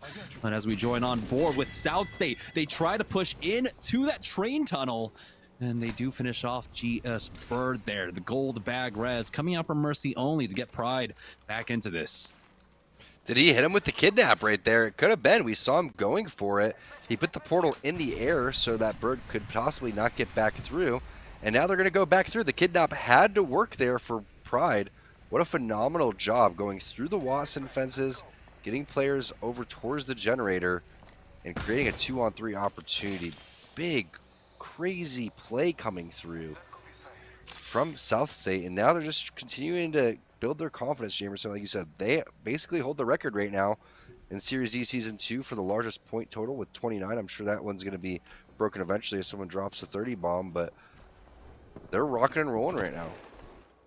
Yeah, and they're not clearing these Watson fences. They're going to allow those fences to persist and use that as Intel tried their hand at pushing this tunnel, but Metro has taken so much damage, now getting full swung on, and that's going to be Pride Kuma to take out Metro as Pander swings on in. Pride finds another one with the EVA 8, and Bronzy will be able to finish off Panders there. So Team Intel Wow, losing out in a 3v3 in a very convincing manner. Bronzy will pop that beast to the hunt, and they need a gatekeep against this squad. The Nox gas grenade, or never mind, it looks like it was the defensive bombardment that Mercy only is considering, but he has to back away for now. Bubble's already been used, and that team's taking so much damage to the ring. The gold bag res coming out once again from Mercy only, keeping them fighting fit as we join on board with Rockstars, just tech alive here as Pringles are now in a fight themselves, taking on Team Cheez-It. Joey Blackout going down. And you can see NPL have this high ground angle to work off of overhead Skyhook. There's a team pinned down, defensive bombardment going down on top of that as well. It connects onto Nacho, and they won't be able to pick that one up very shortly here. The Spitfire with 3 total clips to work with, really 4 total clips to work with. They will be able to get that last kill onto Goofy Gamer. Now they have to push in through that train tunnel. It's going to be a very vicious affair as so many teams now are funneling through the train tunnel. Defensive bombardment along with bubbles have been used. Sprite now swinging down once again, hitting with that flat line. It's Bronzy though that gets the knock onto Pickles, and it looks like South they want a repeat of game number 4. This is what could propel them now into first place. If they get another W back-to-back here, they might be able to snipe that away from Team Cheez-It as they push up.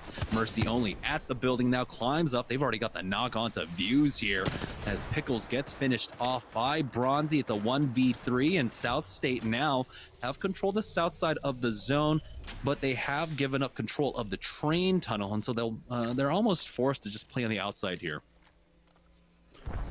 Interesting if they want to try to go for the finish through the portal throughout all of that, as Pringles has been a nuisance over towards this backhand side, the high ground. Also have the portal get placed over towards the next area that they want to go and play, and we see this fairly often as now South State does infiltrate and finish off that 2 versus 3 that they ended up having. I believe they did get the res off throughout all of that, and Mercy, it's huge that he doesn't go down right there.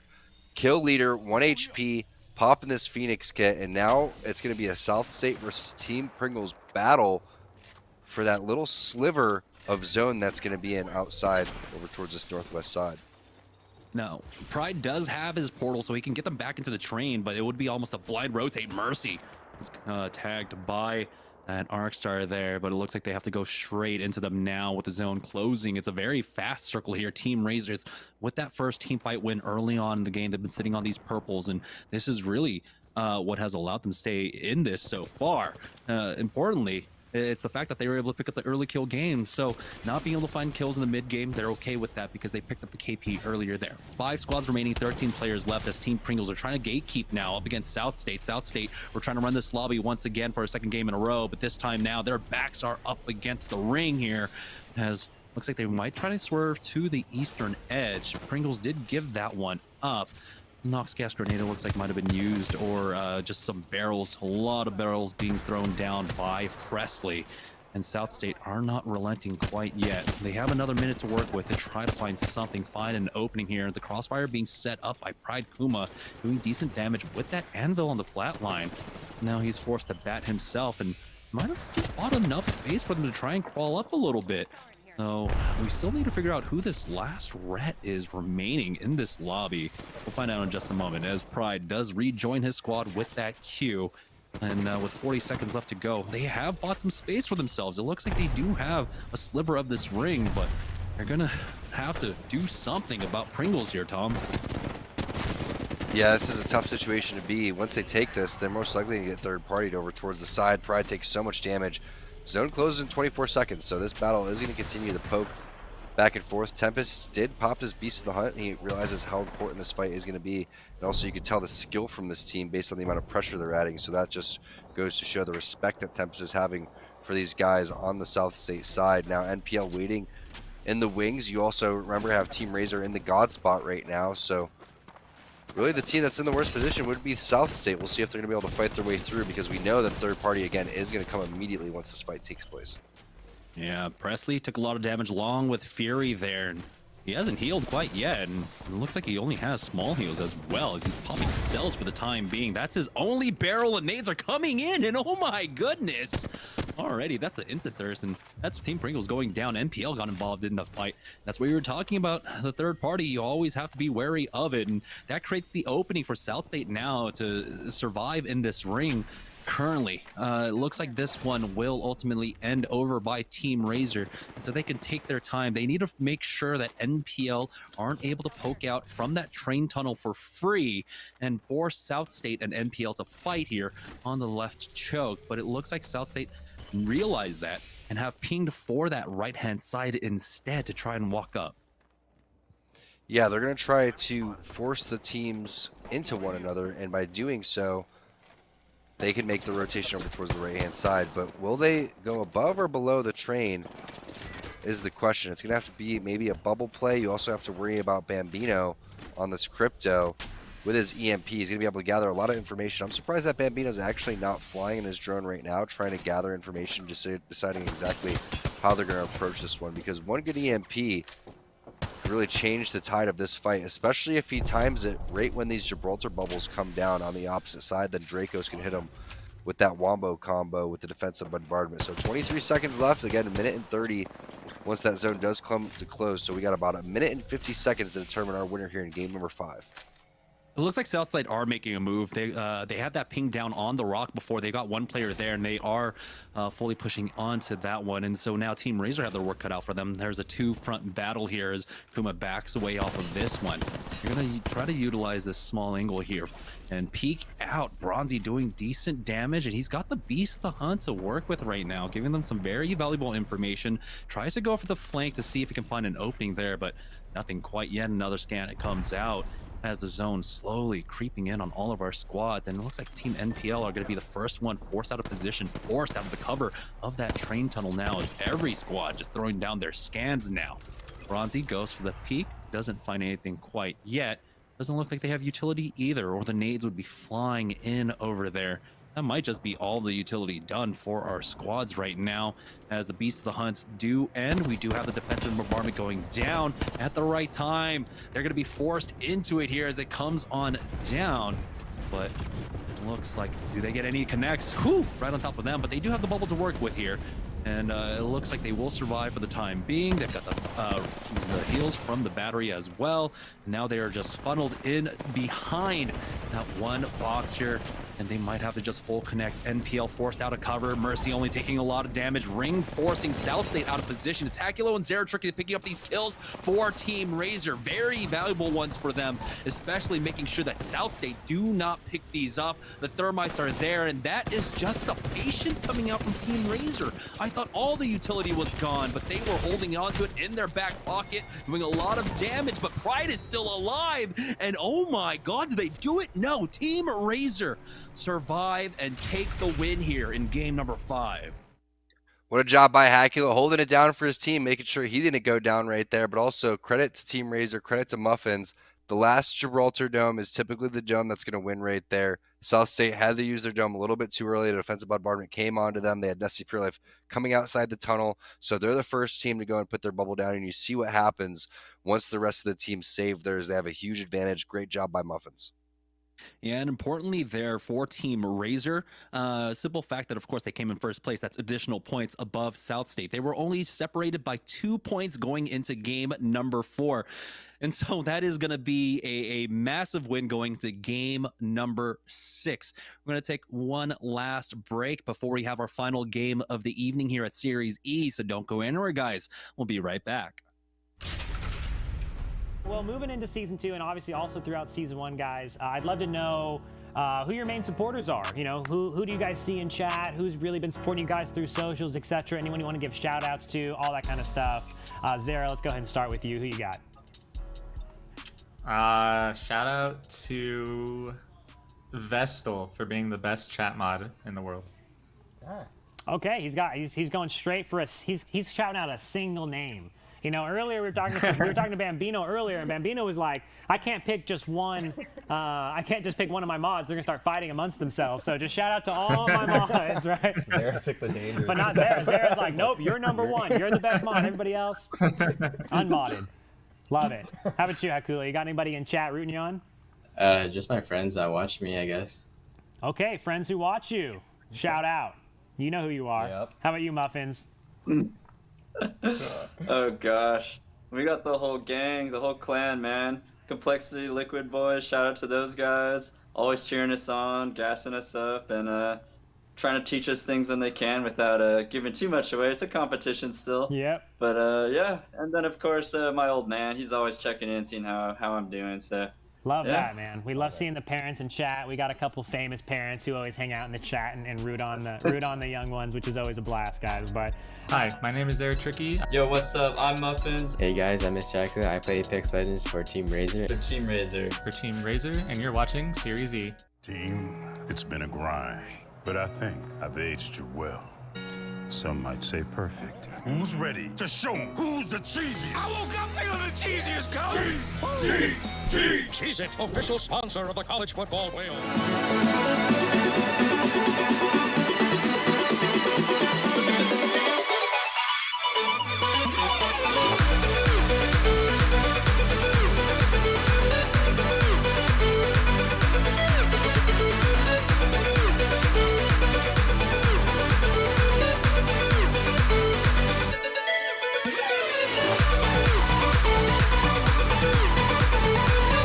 Speaking of all these good teams, I mean, is there anyone really that you guys are gunning for in season 2? I mean, you guys already have the crown sitting in first place, but I mean, is there any teams that you felt, you know, maybe got the better of you in a couple team fights that you feel like, you know, you really want to make the statement that you guys are the best team moving forward? Not really. If anyone ever killed us, it's because we let them. So we're not really. They can fight for spot 2. It's okay. Okay. We'll just sit in first. Okay. How about you, Hakulo? You got any teams or players or anything that you're keeping your eye on, trying to make sure if you see them in the kill feed that you go for that third party? Who is it? No one really. I don't. Safe I don't see answers anybody. always. All right, fine. Muffins, you got anybody that you're looking for? I know you got somebody. Come on. You got someone for us. Oh yeah, no, we're just looking to land on TSM and East Frag. That's it. Hey, I heard that's some free impressions and some free clout. So you know, hey, I don't know where I heard it. I read it somewhere. I don't remember exactly where. Yeah, exactly. Yeah, so. Hi, my name is Eric Tricky. Yo, what's up? I'm Muffins. Hey guys, I'm Miss Chocolate. I play Apex Legends for Team Razer. For Team Razer. For Team Razer, and you're watching Series E. Imagine you love frosting and filling. I do love frosting and filling. Oh, well, imagine if there was a way to enjoy that delicious goodness anywhere, anytime, out of the toaster, out of the box, out of one of those baggy thingies, with nothing but a thin layer of foil between you and... Pasta. Yes, Curtis. This is a commercial about pasta. I love it. Frosting and filling for your pasta. I like pesto. Stack Pringles flavors. Make new ones. How much do you think Pringles paid these people? Hardly anything. Hey, you guys want to stack different Pringles flavors to create new flavor combos? Here, I'll go first. Pizza, barbecue, and jalapeno. The spicy barbecue pizza stack. Get him! Grandpa, what's going on? Pringles. We're trapped in a Pringles commercial. They must have taken us in our sleep. How can we... Stack Pringles flavors. Make new ones. How much do you think Pringles paid these people? Hardly anything. Hey, you guys want to stack different Pringles flavors to create new flavor combos? Here, I'll go first. Pizza, barbecue, and jalapeno. The spicy barbecue pizza stack. Get him! Grandpa, what's going on? Pringles. We're trapped in a Pringles commercial. They must have taken us in our sleep. How can we get out? We can't, Summer. They warned me this would happen and I didn't listen. Stack Pringles, make endless new flavors. Stacking Pringles to make new flavors. Make endless new flavors. Barbecue, wavy, and sour cream and onion equals a 3-layer dip. We'll be right back.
All right, welcome back, guys, to Series E. It is going to be the conclusion of the evening game number 6. Right after this, unfortunately, we did have to reset the lobby, and that's why we took a little bit of a longer break here, but that gave us enough time to really double check our math, especially for this final leaderboard heading into game number 6. The Mobile One leaderboard here at South State currently in first place, but only by 1 point up against Team Cheez-It, and now it is a 4-team affair. Team Cheez-It, Team Pringles, and Team Razer trying to knock South State down a peg here. After 2 strong games, they're currently sitting in first place. You could definitely count in these other teams, though, 5 through 9, just in case they wanted to go and pop off, because they're fully capable of it. A team like Turtle Club, Lonely Fans has had a pretty big game. Applejacks is playing aggressive. Rice Krispie Treats has been there, just not able to get the full dub quite yet. It's going to be tough, though, because they're going to need a team like South State, Cheez-It, Pringles, and Razer just to completely drop the ball, and I don't think those teams are going to be taking early fights. So take a look at our Mobile One high performance moment of match number 5, getting ready for match number 6. See the little wall bounce coming in from Panders. It's just not enough. That was an easy team fight coming in as Pride's able to finish them off. South State with a lot of kills over towards this game, but they were not able to close out the dub. Tough situation to be in. Used their bubble fairly early. Mercy did his best, but Bronzy was able to get out of this situation, which was really tough. The bubble goes down. The gatekeep comes through, and South State pick up some more kills. And we have to remember, this was what, the 3rd fight in a row for them, and just swat that one down, surviving all the way towards the end there. So just an excellent recovery. And, you know, a lot of it is off the back of this gold bag for Mercy only. He got a number of very clutch reses, allowing them to reset very quickly here. Swatting down the push from Intel. They had fought just before that as well. And South State, it looks like in game number 5, they were able to pick up 14 kills. So that's 2 games back-to-back where they hit double-digit kills. That's going to be 17 in game number 4, 14 in game number 5, and a first and second places finished back-to-back. That is absolutely massive, and that's why they are now in first place. 4 teams playing it out for first place at this point, where we do have some money on the line, by the way. We didn't really talk about it at the beginning of the night, but $300 going over to towards first place and $200 going over towards second place, Tom, here. But I hate to put you on the spot. With 4 teams really vying for first place, who do you think wins this one out? It's really hard to root against South State based on what the performance has been the last 2 games. Again, 31 kills just off point, 31 points just off kills, basically, in game number 4 and game number 5. Rice Krispie Treats is sitting around 8th place, 9th place with just 32 points overall. So it just goes to show you what they've been able to do and how they've kind of found their groove here. And they're a very well-rounded team. Mercy only, again, new to this squad in terms of he was playing with a different squad going in season 1 of Series E. Now he's starting to fit in here, doing fairly well, but it's tough, Jamerson. This is going to be such an intense last game. I don't think we've seen 4 teams sitting this close to 50 points before. Yeah, and you were talking about the 31 kills that they had, right? The 31 points that they were able to pick up in the last 2 games. Before game number 4, they had 3 kills total. And those 3 kills were only in game number 2. So you're absolutely right. They have found their rhythm. They have found their groove. And this is a squad that, you know, really has been impressing as of late over the last, 2 months or so now, Tom, having multiple fantastic finishes in ALGS. And now here they are really flexing on our open invite night and currently in the leaderboard. We're still setting up game number 6, our final game of the evening. And once again, to set the stakes, of course, we have 4 teams currently now vying for first place with a 6-point spread. South State in first place with 59, Team Cheez-It right behind them with 58, Team Pringles with 55, and Razer with 53. But hey, we're heading into game number 6 of the night here at Series E. It's the final game of the evening. Joining on board with Team Razer, we're able to take 2 wins so far in the night in games number 3 and game number 5 in the last one here, but they're still sitting in 4th place right now. They've got the drop over here at Skyhook.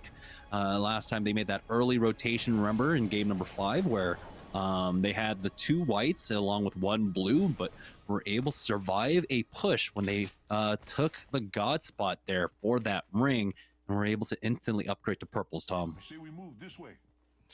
See Muffin's route, what they plan on doing. We also see a little bit of where the zone's going to go, and if we get a scan, we'll find out even more information, as this one could necessarily pull everywhere. But when we look at this, you kind of expect it to go more over towards that north-hand side, and it does. It pulls more over towards that skyhook area. We'll see where Tech decides that he wants to put his team, because they're going to have a lot of great information for us, as Pringles looks like they have some fantastic loot over here. Yeah, gold armor along with the blues on Fury and onto Tempest here as he chucks that quick draw revolver holster out, as they still have the rest of Skyhook to loot at this point. And so we'll see what they ultimately walk away with for the time being. Don't know if Tempest was able to pick up a beacon for his squad, but with about 30 seconds left to go before they really have to start hoofing it, you know, they'll continue their looting path. There's a R99, but we see now, of course, we've been seeing for the past 4 or 5 months why players have been really utilizing that R301. There's been some amazing spray control coming up from our squads, and just the absolute beam potential of that weapon. Yeah, R301 with the 2x, with the 3x. Heck, you don't even need a scope on that thing. Use the 1-2, whatever it is. Seems to be the much more preferred gun weapon than the R99 as of recent, but also because the volt is so strong, that's what players tend to use when it comes down to it. But the versatility, the mid-range, the opportunity to go and just add pressure from players is just too great, as Team Pringles is kind of just pinging, thinking how they want to go and make the rotation. They also have a fight happening over towards Tree that they could be interested in. And Applejack's not looking too good on loot or armor, but they're still interested in taking this fight. Yeah, we have to remember, Team Pringles currently in third place. Do they really want to try and come in for the third party, pick up these kills? It could be crucial for them, or do they want to play for the center zone here? Oh, nice! Jump down coming out from Aves as he does connect, taking out Mike Lav. And so 3-in-1 shampoo. I was about to say conditioner. But yeah, 3-in-1 shampoo, already losing out on one man, as Dupe has been cracked, and Applejacks almost have no armor to work with, but they still have the pressure here, as it is a 3v2 fight. And now we have Dupe pushing in, but he took so much damage there as he backs off. The rest of the squad is inside though to try and help him out and buy some time. They lose out on one. Rolders goes down, but Aves is there to finish it all off, and he gets the instant res onto Rolders. Here comes the third party though. Oh, Dupe goes down. There's a re-knock onto Rolders, and just like that, Applejacks are out. Here comes Cooler Pug, or Turtle Club, that they were playing under all game or all tournament long. Cheez-Its though have made their way on up. Don't know if Intel were there to try and challenge them over at Lava, but oh my goodness, Nasky along with K-Swinny taking out Nacho and Goofy Gamers. So looks like Turtle Club looking for another team fight win. That's gonna be 6 points going over towards them. So we talked about Jamerson. They know they need a big game. What do? You bust out a crazy composition as Pop-Tarts looks like they're going down. Team Cheez-It gonna get that finish. That's big for Team Cheez-It and their points as they continue to rack up some more kills over here. 3 of them going on over to Prodigy Aces. Casper getting a knock onto Nestle Pure Life. That's going to be Dracos going down. Casper with the scout has been phenomenal today. They still haven't been able to get over towards that top 4 areas. A lot of points need to be had if they want to go and do that one. But this has been a very fast-paced game, as we expect going into game number 6. Yeah, and very crucial kills. They were 1 point down from South State. Now currently the lobby leaders with 61 points overall. South State now in second place with 59, as it looks like RBG are getting into a fight. They've lost out on 1, but they have answered back themselves. 16 squads, 46 players remaining as teams are posturing over by countdown. For now, it's Oxymoron by himself though, trying to play around his caustic gas barrels, but he backs away, sees if there's an armor swap. There is a purple for himself for now, but oh boy, he peeks onto a Gibraltar, only cracking that arm shield. And here comes the wide swing now, as Ashi will be able to take that one up. They still need to recover Nebula, but now as another fight breaks out, it's Team Rockstar taking on, oh boy, GS Bird coming in. It's a 3v2. Rockstar, can they survive this here? As we do have the nades coming in from Crummy, as Peck bleeding out, taking damage from, it looks like the Nox gas. He does get out of that, and in the past, you know, he would have already been dead basically at this point, as Casper will go ahead and finish him off. Crummy still playing the angle on the left-hand side, though, backs away with the scan. The Beast of the Hunt popping for Rockstar now. They need to finish off this fight quickly to get that res. And here's Matt Pickett trying to get aggressive. His barrel does get cleared instantly. Tries to bounce a nade off the wall, which unfortunately it just kind of falls flat there. There's another barrel out, and the Arcstar does connect for a little bit of damage, but again, tries to invade with that barrel, leapfrogging in, forcing out the bubble, and here comes the flank from Crummy. Gets the first knock on the Bird. Oh, the 74 onto the Wraith gets the second knock. Now it's down to a 1v1, and Crummy with 2 HP survives and will be able to get the res. Is a third party coming? It doesn't quite look like in Rockstar. Stabilized for now, but they still need to get the respawn. What a job by Matt Pickett, and then Crummy comes around the corner and finishes him off. That does not feel good for Rice Krispie Treats, who need a big game to go and try to get over towards the top of the leaderboard. But it looks like some more fighting is going to be taking place over here. This time it's going to be South State going in and getting the knock and finish on Rambo. There goes the Bangalore ult. That player is going to be weak up there. That's going to be K-Swinny. Nasky, last guy alive. Looks like the finish is going to go on to K-Swinny as well, but that Octane should be dipping out as fast as possible. Not sure if Nasky's going to try to pull off something phenomenal for a 3 versus 1 situation, but most likely is going to be getting out of there. That's exactly what Nasky's doing, but he's like, hey, you know what? I need my teammates back in this one. We can't be playing for 7th place. We need to go for more. Yeah, and I think with those kills, South State now have equalized things out. It's 61-61 between South State and Team Cheez-It currently, but don't count out Pringles, don't count out Razer. They're still in this lobby, so the placement points will count as well. Remember, amongst our top 4, there's only a 6-point spread between them. So while kills are important, the placement point swing could be the deciding factor here. Mercy Gang now, South State, excuse me, pushing it across with that zip line. Unable to connect the shots is Mercy only with the flatline this time, but they are on the hunt, trying to find another kill here to start to build some distance between them. And the headshot with that anvil coming across onto Nasky, finishing them out. That's going to be the end of Turtle Club. Big shot there for Mercy only. All these points matter so much. You're talking about Jamerson as we're keeping track of who necessarily is in the lead, because Team Cheez-It, Team Razer, I believe Team Pringles, and South State all really duking it out right here, and no third party coming through quite yet, so everything fairly chill for Mercy and the gang as they're just hanging out over towards the top of this train area. And this is what you do. You're just waiting for these other teams that are playing extremely aggressive to go and make mistakes. You're waiting for a team like Turtle Club to go and try to go for those tags, because they know that they need about 20-30 points to even catch up. So you can play it safe here when you have the lead, and that's exactly what they're doing. A lot of experience showing right here from South State. Yeah, now South State patrolling the south side of this ring currently, spotting out one over at the connector.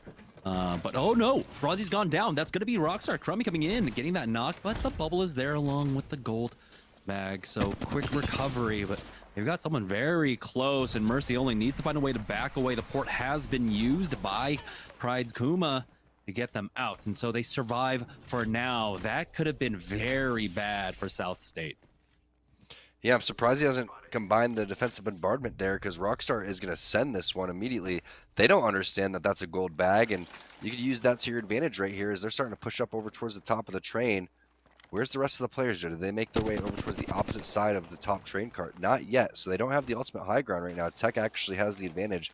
We'll see if he continues to play that advantage by crawling up on top of the train cart. He's worried about getting sniped or charge rifle from behind, so he's playing his back safe, and there he goes. He checks his back, goes up there, now makes his rotation so he gets some better head peaks and better angles. Ooh, Contrist in a fight here is they're still fighting over at Skyhook. Jordy trying to push up. It's Gula goes down. They get the thirst as well, but Ashi is here. Can be a 1v1. It looks like the Gibraltar goes down, and Vanek stays alive for Team Contrist, and he will be able to get the res onto Pickles, and it looks like the respawn not too far away as well for Views as soon as they recover that banner. Now down to 11 squads, 31 players remaining. So 2 duos currently in the lobby, but we should get views back into this. They have plenty of time to try and get him back in, but they need to be a bit more fast with this now. There we go. 20 seconds remaining on that banner, but they will be able to pick that one up. Team Cheez It playing the truck just outside of Countdown.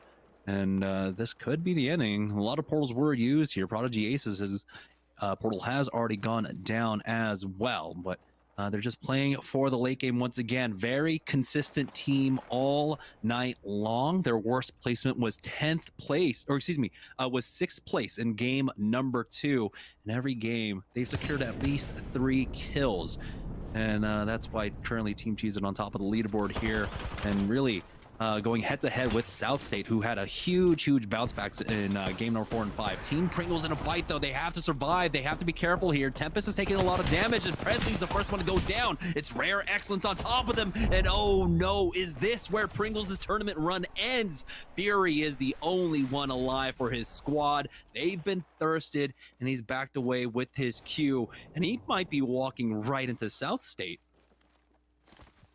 Horrible situation there for Team Pringles. They run into Rare Excellence, one of the most aggressive teams that we have in Series Z, and it looks like you said, Jamerson, the pinch coming in from the side. Not quite sure if that is South State. Most likely is, but now you're in between 2 really solid teams, and most likely a Bloodhound scan coming in any second is going to show that you're going to be that Tomcat Rat Cam, and that's not what you want to be right now with the rest of these teams still in the lobby. That's going to give a lot of opportunity to South State and the rest of these squads like Team Cheez It who are playing the zone. Oh, he's trying his best to survive, but you can see the nades coming in as well along with the scans. It's Team Intel that have an angle over here, and that's the only thing that's stopping South State from full sending to secure that kill on to Team Pringles. And there it is. Panders gets it onto Fury. We'll be able to finish him off now. 10 squads remaining, 29 players left here. So still one duo roaming about as Team Intel are patrolling their south, controlling that for now over here by Lava Fissure, as Team Rockstar were actually there on the south as well. Scan comes out, and that might be South State in front of them for the time being. Crummy goes swing on the left, and you can see the crossfire being set up on this player here, hitting for the 36 with that R301, forcing out that bubble early on. Rockstar want to try and full send this one in through the bubble. He's got the Mastiff out, hits for the 31, but now he needs the rest of his squad to help him finish off. Oi Senpai will be able to get that knock, but it's a 1-for-1 exchange, and now they're going for the instant res as well, utilizing that scan coming out from Crummy. Just beforehand, getting that information, knowing that they were disconnected, to be able to full send it there in a 3v1. I think they were literally disconnected, Jamerson. That's why the 2 players are hiding inside the crevice. I think Senpai was just out there trying to hold his own and gatekeep while the rest of his team was just ratting out in that wall over towards the side. So unfortunate situation now. Rockstar can continue to be aggressive, and this could be one of those teams that ends up hurting one of those top 4 teams, as they know, again, that they have to play extremely hyper aggressive, and they need to make their way into the ring at the same time. With the Kraber in hand, we'll see what they're going to be able to do. Looks like they might get a free position over here at Countdown as well. Not the prime spot, but I can definitely make work of this one so far. Try to get Matt Pickett on that caustic into the late game, be able to zip up for the high ground as well, and there's really no one here, honestly, to challenge them. So that's kind of surprising now. So it looks like Team Cruelty were the ones that might have been down. There we go. We do have a team, I believe that was Team Cheez It that were playing the van earlier on. I don't know if they were able to move up as well throughout all of that, as Rockstar throwing down the scan. And so that might be Team Cheez It, actually. No. There's another team further, another duo further behind. So Team Cheez It haven't made it in quite yet. They have 2 minutes to try to find something, as a Team Intel now facing off against Rare Excellence, losing out on Metro. And now Draco's getting involved as well, getting the knock onto Panders. The third party out from Matt Pickett alleviates some pressure, that Kraber connecting onto Kyun, but it's still 6 by himself.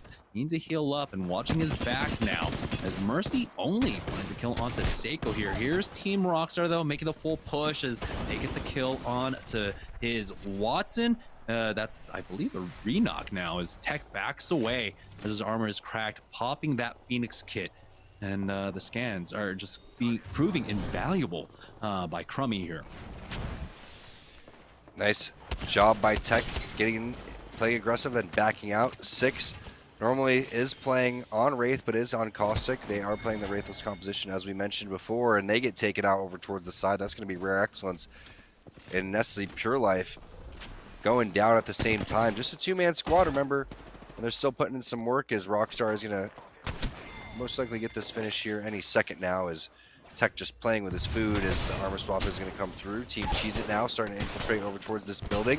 That's going to be Team Razer that they find. Zara Tricky's going to go down. Great burst right there onto Muffins. They're looking extremely healthy on the Cheese It side, and they take down Hakulo, the last player on that team. Team Cheese It putting in work. Basically now we're to a South State Cheese It duel.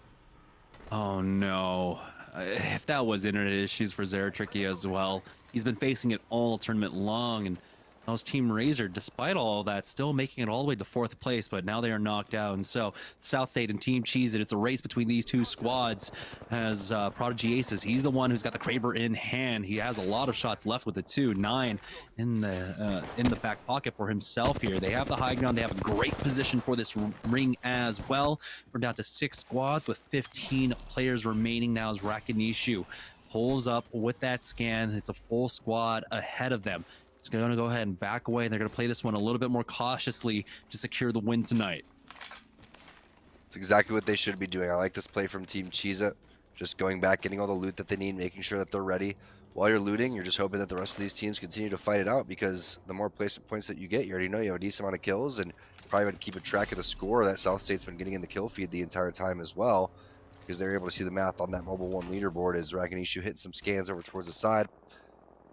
17-15 seconds until that next one. Plenty of time to get his Beast of the Hunt back up too if they want to go and play the edge of this next zone. As we take a look at Nestle Pure Life, Ronnie ratting it out over towards the side. Mercy gets a knock, as you can see, onto Views. He gets one onto Pickles as well. That's going to be Team Cruelty also getting shot at over towards the side as they finish off yet another team. Mercy, the kill leader, I believe, is that 8 overall or 6. I can't really tell. Tech going to get the finish. Pickett has been down though. Now they're split. Prodigy Aces realize the situation, comes through, big Kraber shots. Joey Blackout coming around the corner with the Evade, Purple Bolt as well, trying to get the finish. You do see that that player did have a purple knockdown shield. Arcstar is going to connect, just a sliver of damage coming through. That could be Tech just trying to get his teammate back involved. And that is one player left on Team Rockstar. Team Cheez It looking powerful on this high ground. And importantly for Team Cheez It, they had Rakinishu holding their position, just the anchor in the back there. So now they will have that south side of the zone to work off of. It's South State, though, now on the north end of this one. And again, it's between these two teams, really, South State and Team Cheez It here, really, to see who walks away with first place with 4 squads remaining, 10 players left. And it looks like it will be a 3v3v 2v2. I believe, as NPL are down to a duo. Matt Pickett gets finished off. Now it's coming down to this. And so what a way to end the game, end the tournament tonight, Tom. This is as close as it can get. Pride takes a lot of damage, about 200 damage over towards the side. He gets finished off. Kraber going to connect Prodigy Aces. Immediate bubble coming through. Are they going to continue to send this one? They know this is the team that they need to take out of the tournament. Bubble going to disappear in about 7 seconds here as Ping's going to go down. No nades in the vicinity, though. But they do have eyes on and know exactly where this team is going to be located. Can Prodigy connect with just one more now that that bubble is down? That is massive, forcing out that bubble early on, but the zone, it does not force them out of cover quite yet. Another connect coming out from Prodigy Aces, hitting for the 145 to the body onto the Bloodhound here. As the Nox gas grenade goes down along with the rest of everyone's utility. The defensive bombardment on top of them as well, as Pride will go down. NPL with the helping hand now. Really, this might be Cheez It winning it here and now, as Prodigy Aces, they will be able to secure the win, it looks like, with South State gone. Team Cheez It surviving as a full 3. They've got a team below them as well. Tech gets finished off. It's going to be a 3v2. NPL helping out Cheez It here for the win now. But can they finish it on a dub? That's all that matters at this point. With 8 kills, Prodigy Aces, it's been an absolute beast all tournament, all night long. And now they are full sending it into the bubble. Cheez It take a second win of the night, and they will take the tournament. They did it in style too, Jamerson. I believe they win the first game and the last game. Huge, huge shots there from Joey Blackout, Prodigy Aces as well with that sniper. And then Rakanishi with the confidence just to go and charge in right there. What a performance from Team Cheez-It. And it was pretty intense. South State over towards the side was starting to creep up, but the Kraber was just too strong, and Team Cheez-It finishes how they started the day. Yeah, we're going to go ahead and take a short break because we still have to figure out who ended up in second place. And all these points matter throughout the entire season of Series E Season 2. So don't go anywhere, guys. We'll announce the winners of the night just after this break. We'll be right back.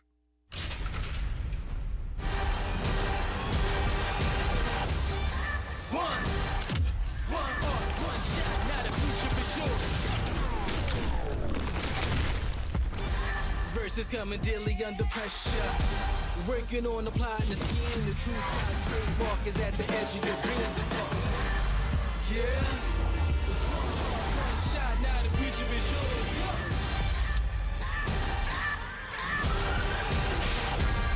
I'm turning dreams into reality. In the lab with the formula and chemistry. The memories spark and motivate and make the industry shake. With the bars and the breaks, I'm talking one chance that was so close for the go. It's one shot, now the future is yours. Go! Cheez-It snapped. How's it taste? It's so thin, crispy, and cheesy. And I just want to keep eating it. And eating it. They love them. Snapped. So good we may run out of cheese.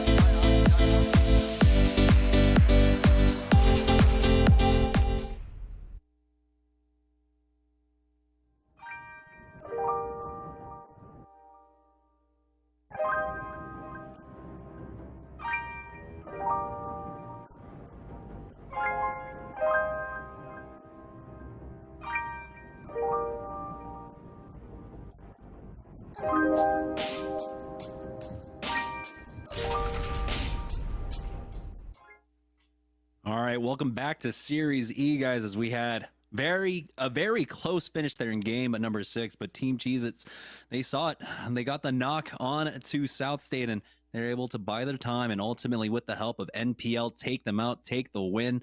Let's go ahead and take a look at the Mobile One leaderboard of the evening. Team Cheez-It win it out, a 10-point lead above South State, who had a huge momentum burst in the second half. I don't know what happened in the locker room during halftime, Tom.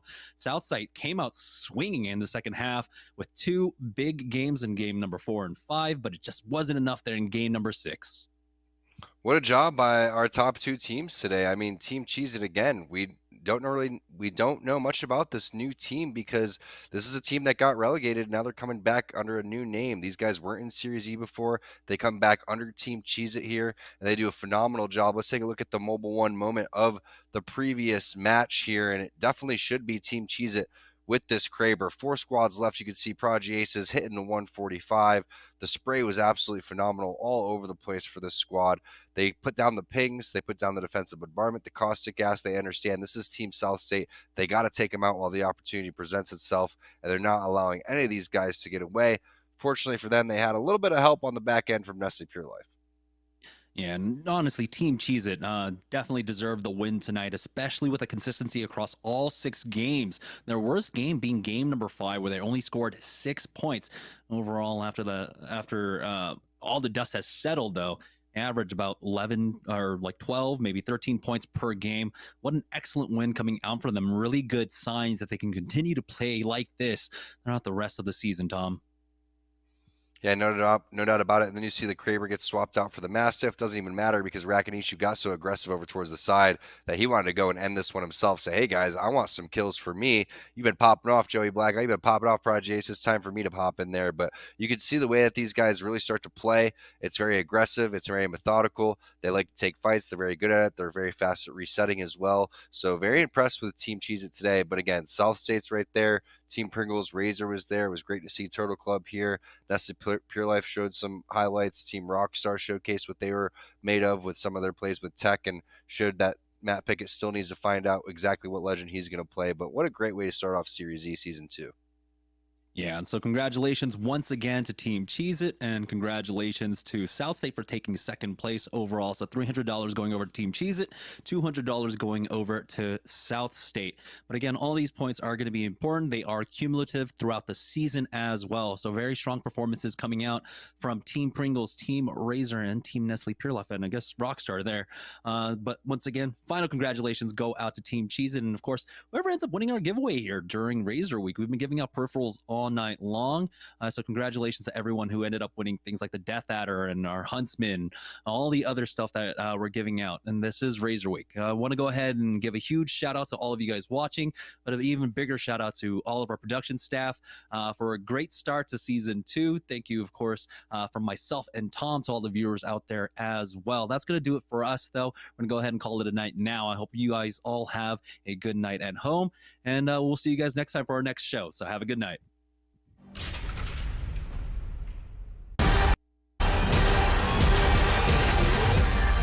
Yeah, it's one heart, one shot. Now the future is yours. Go.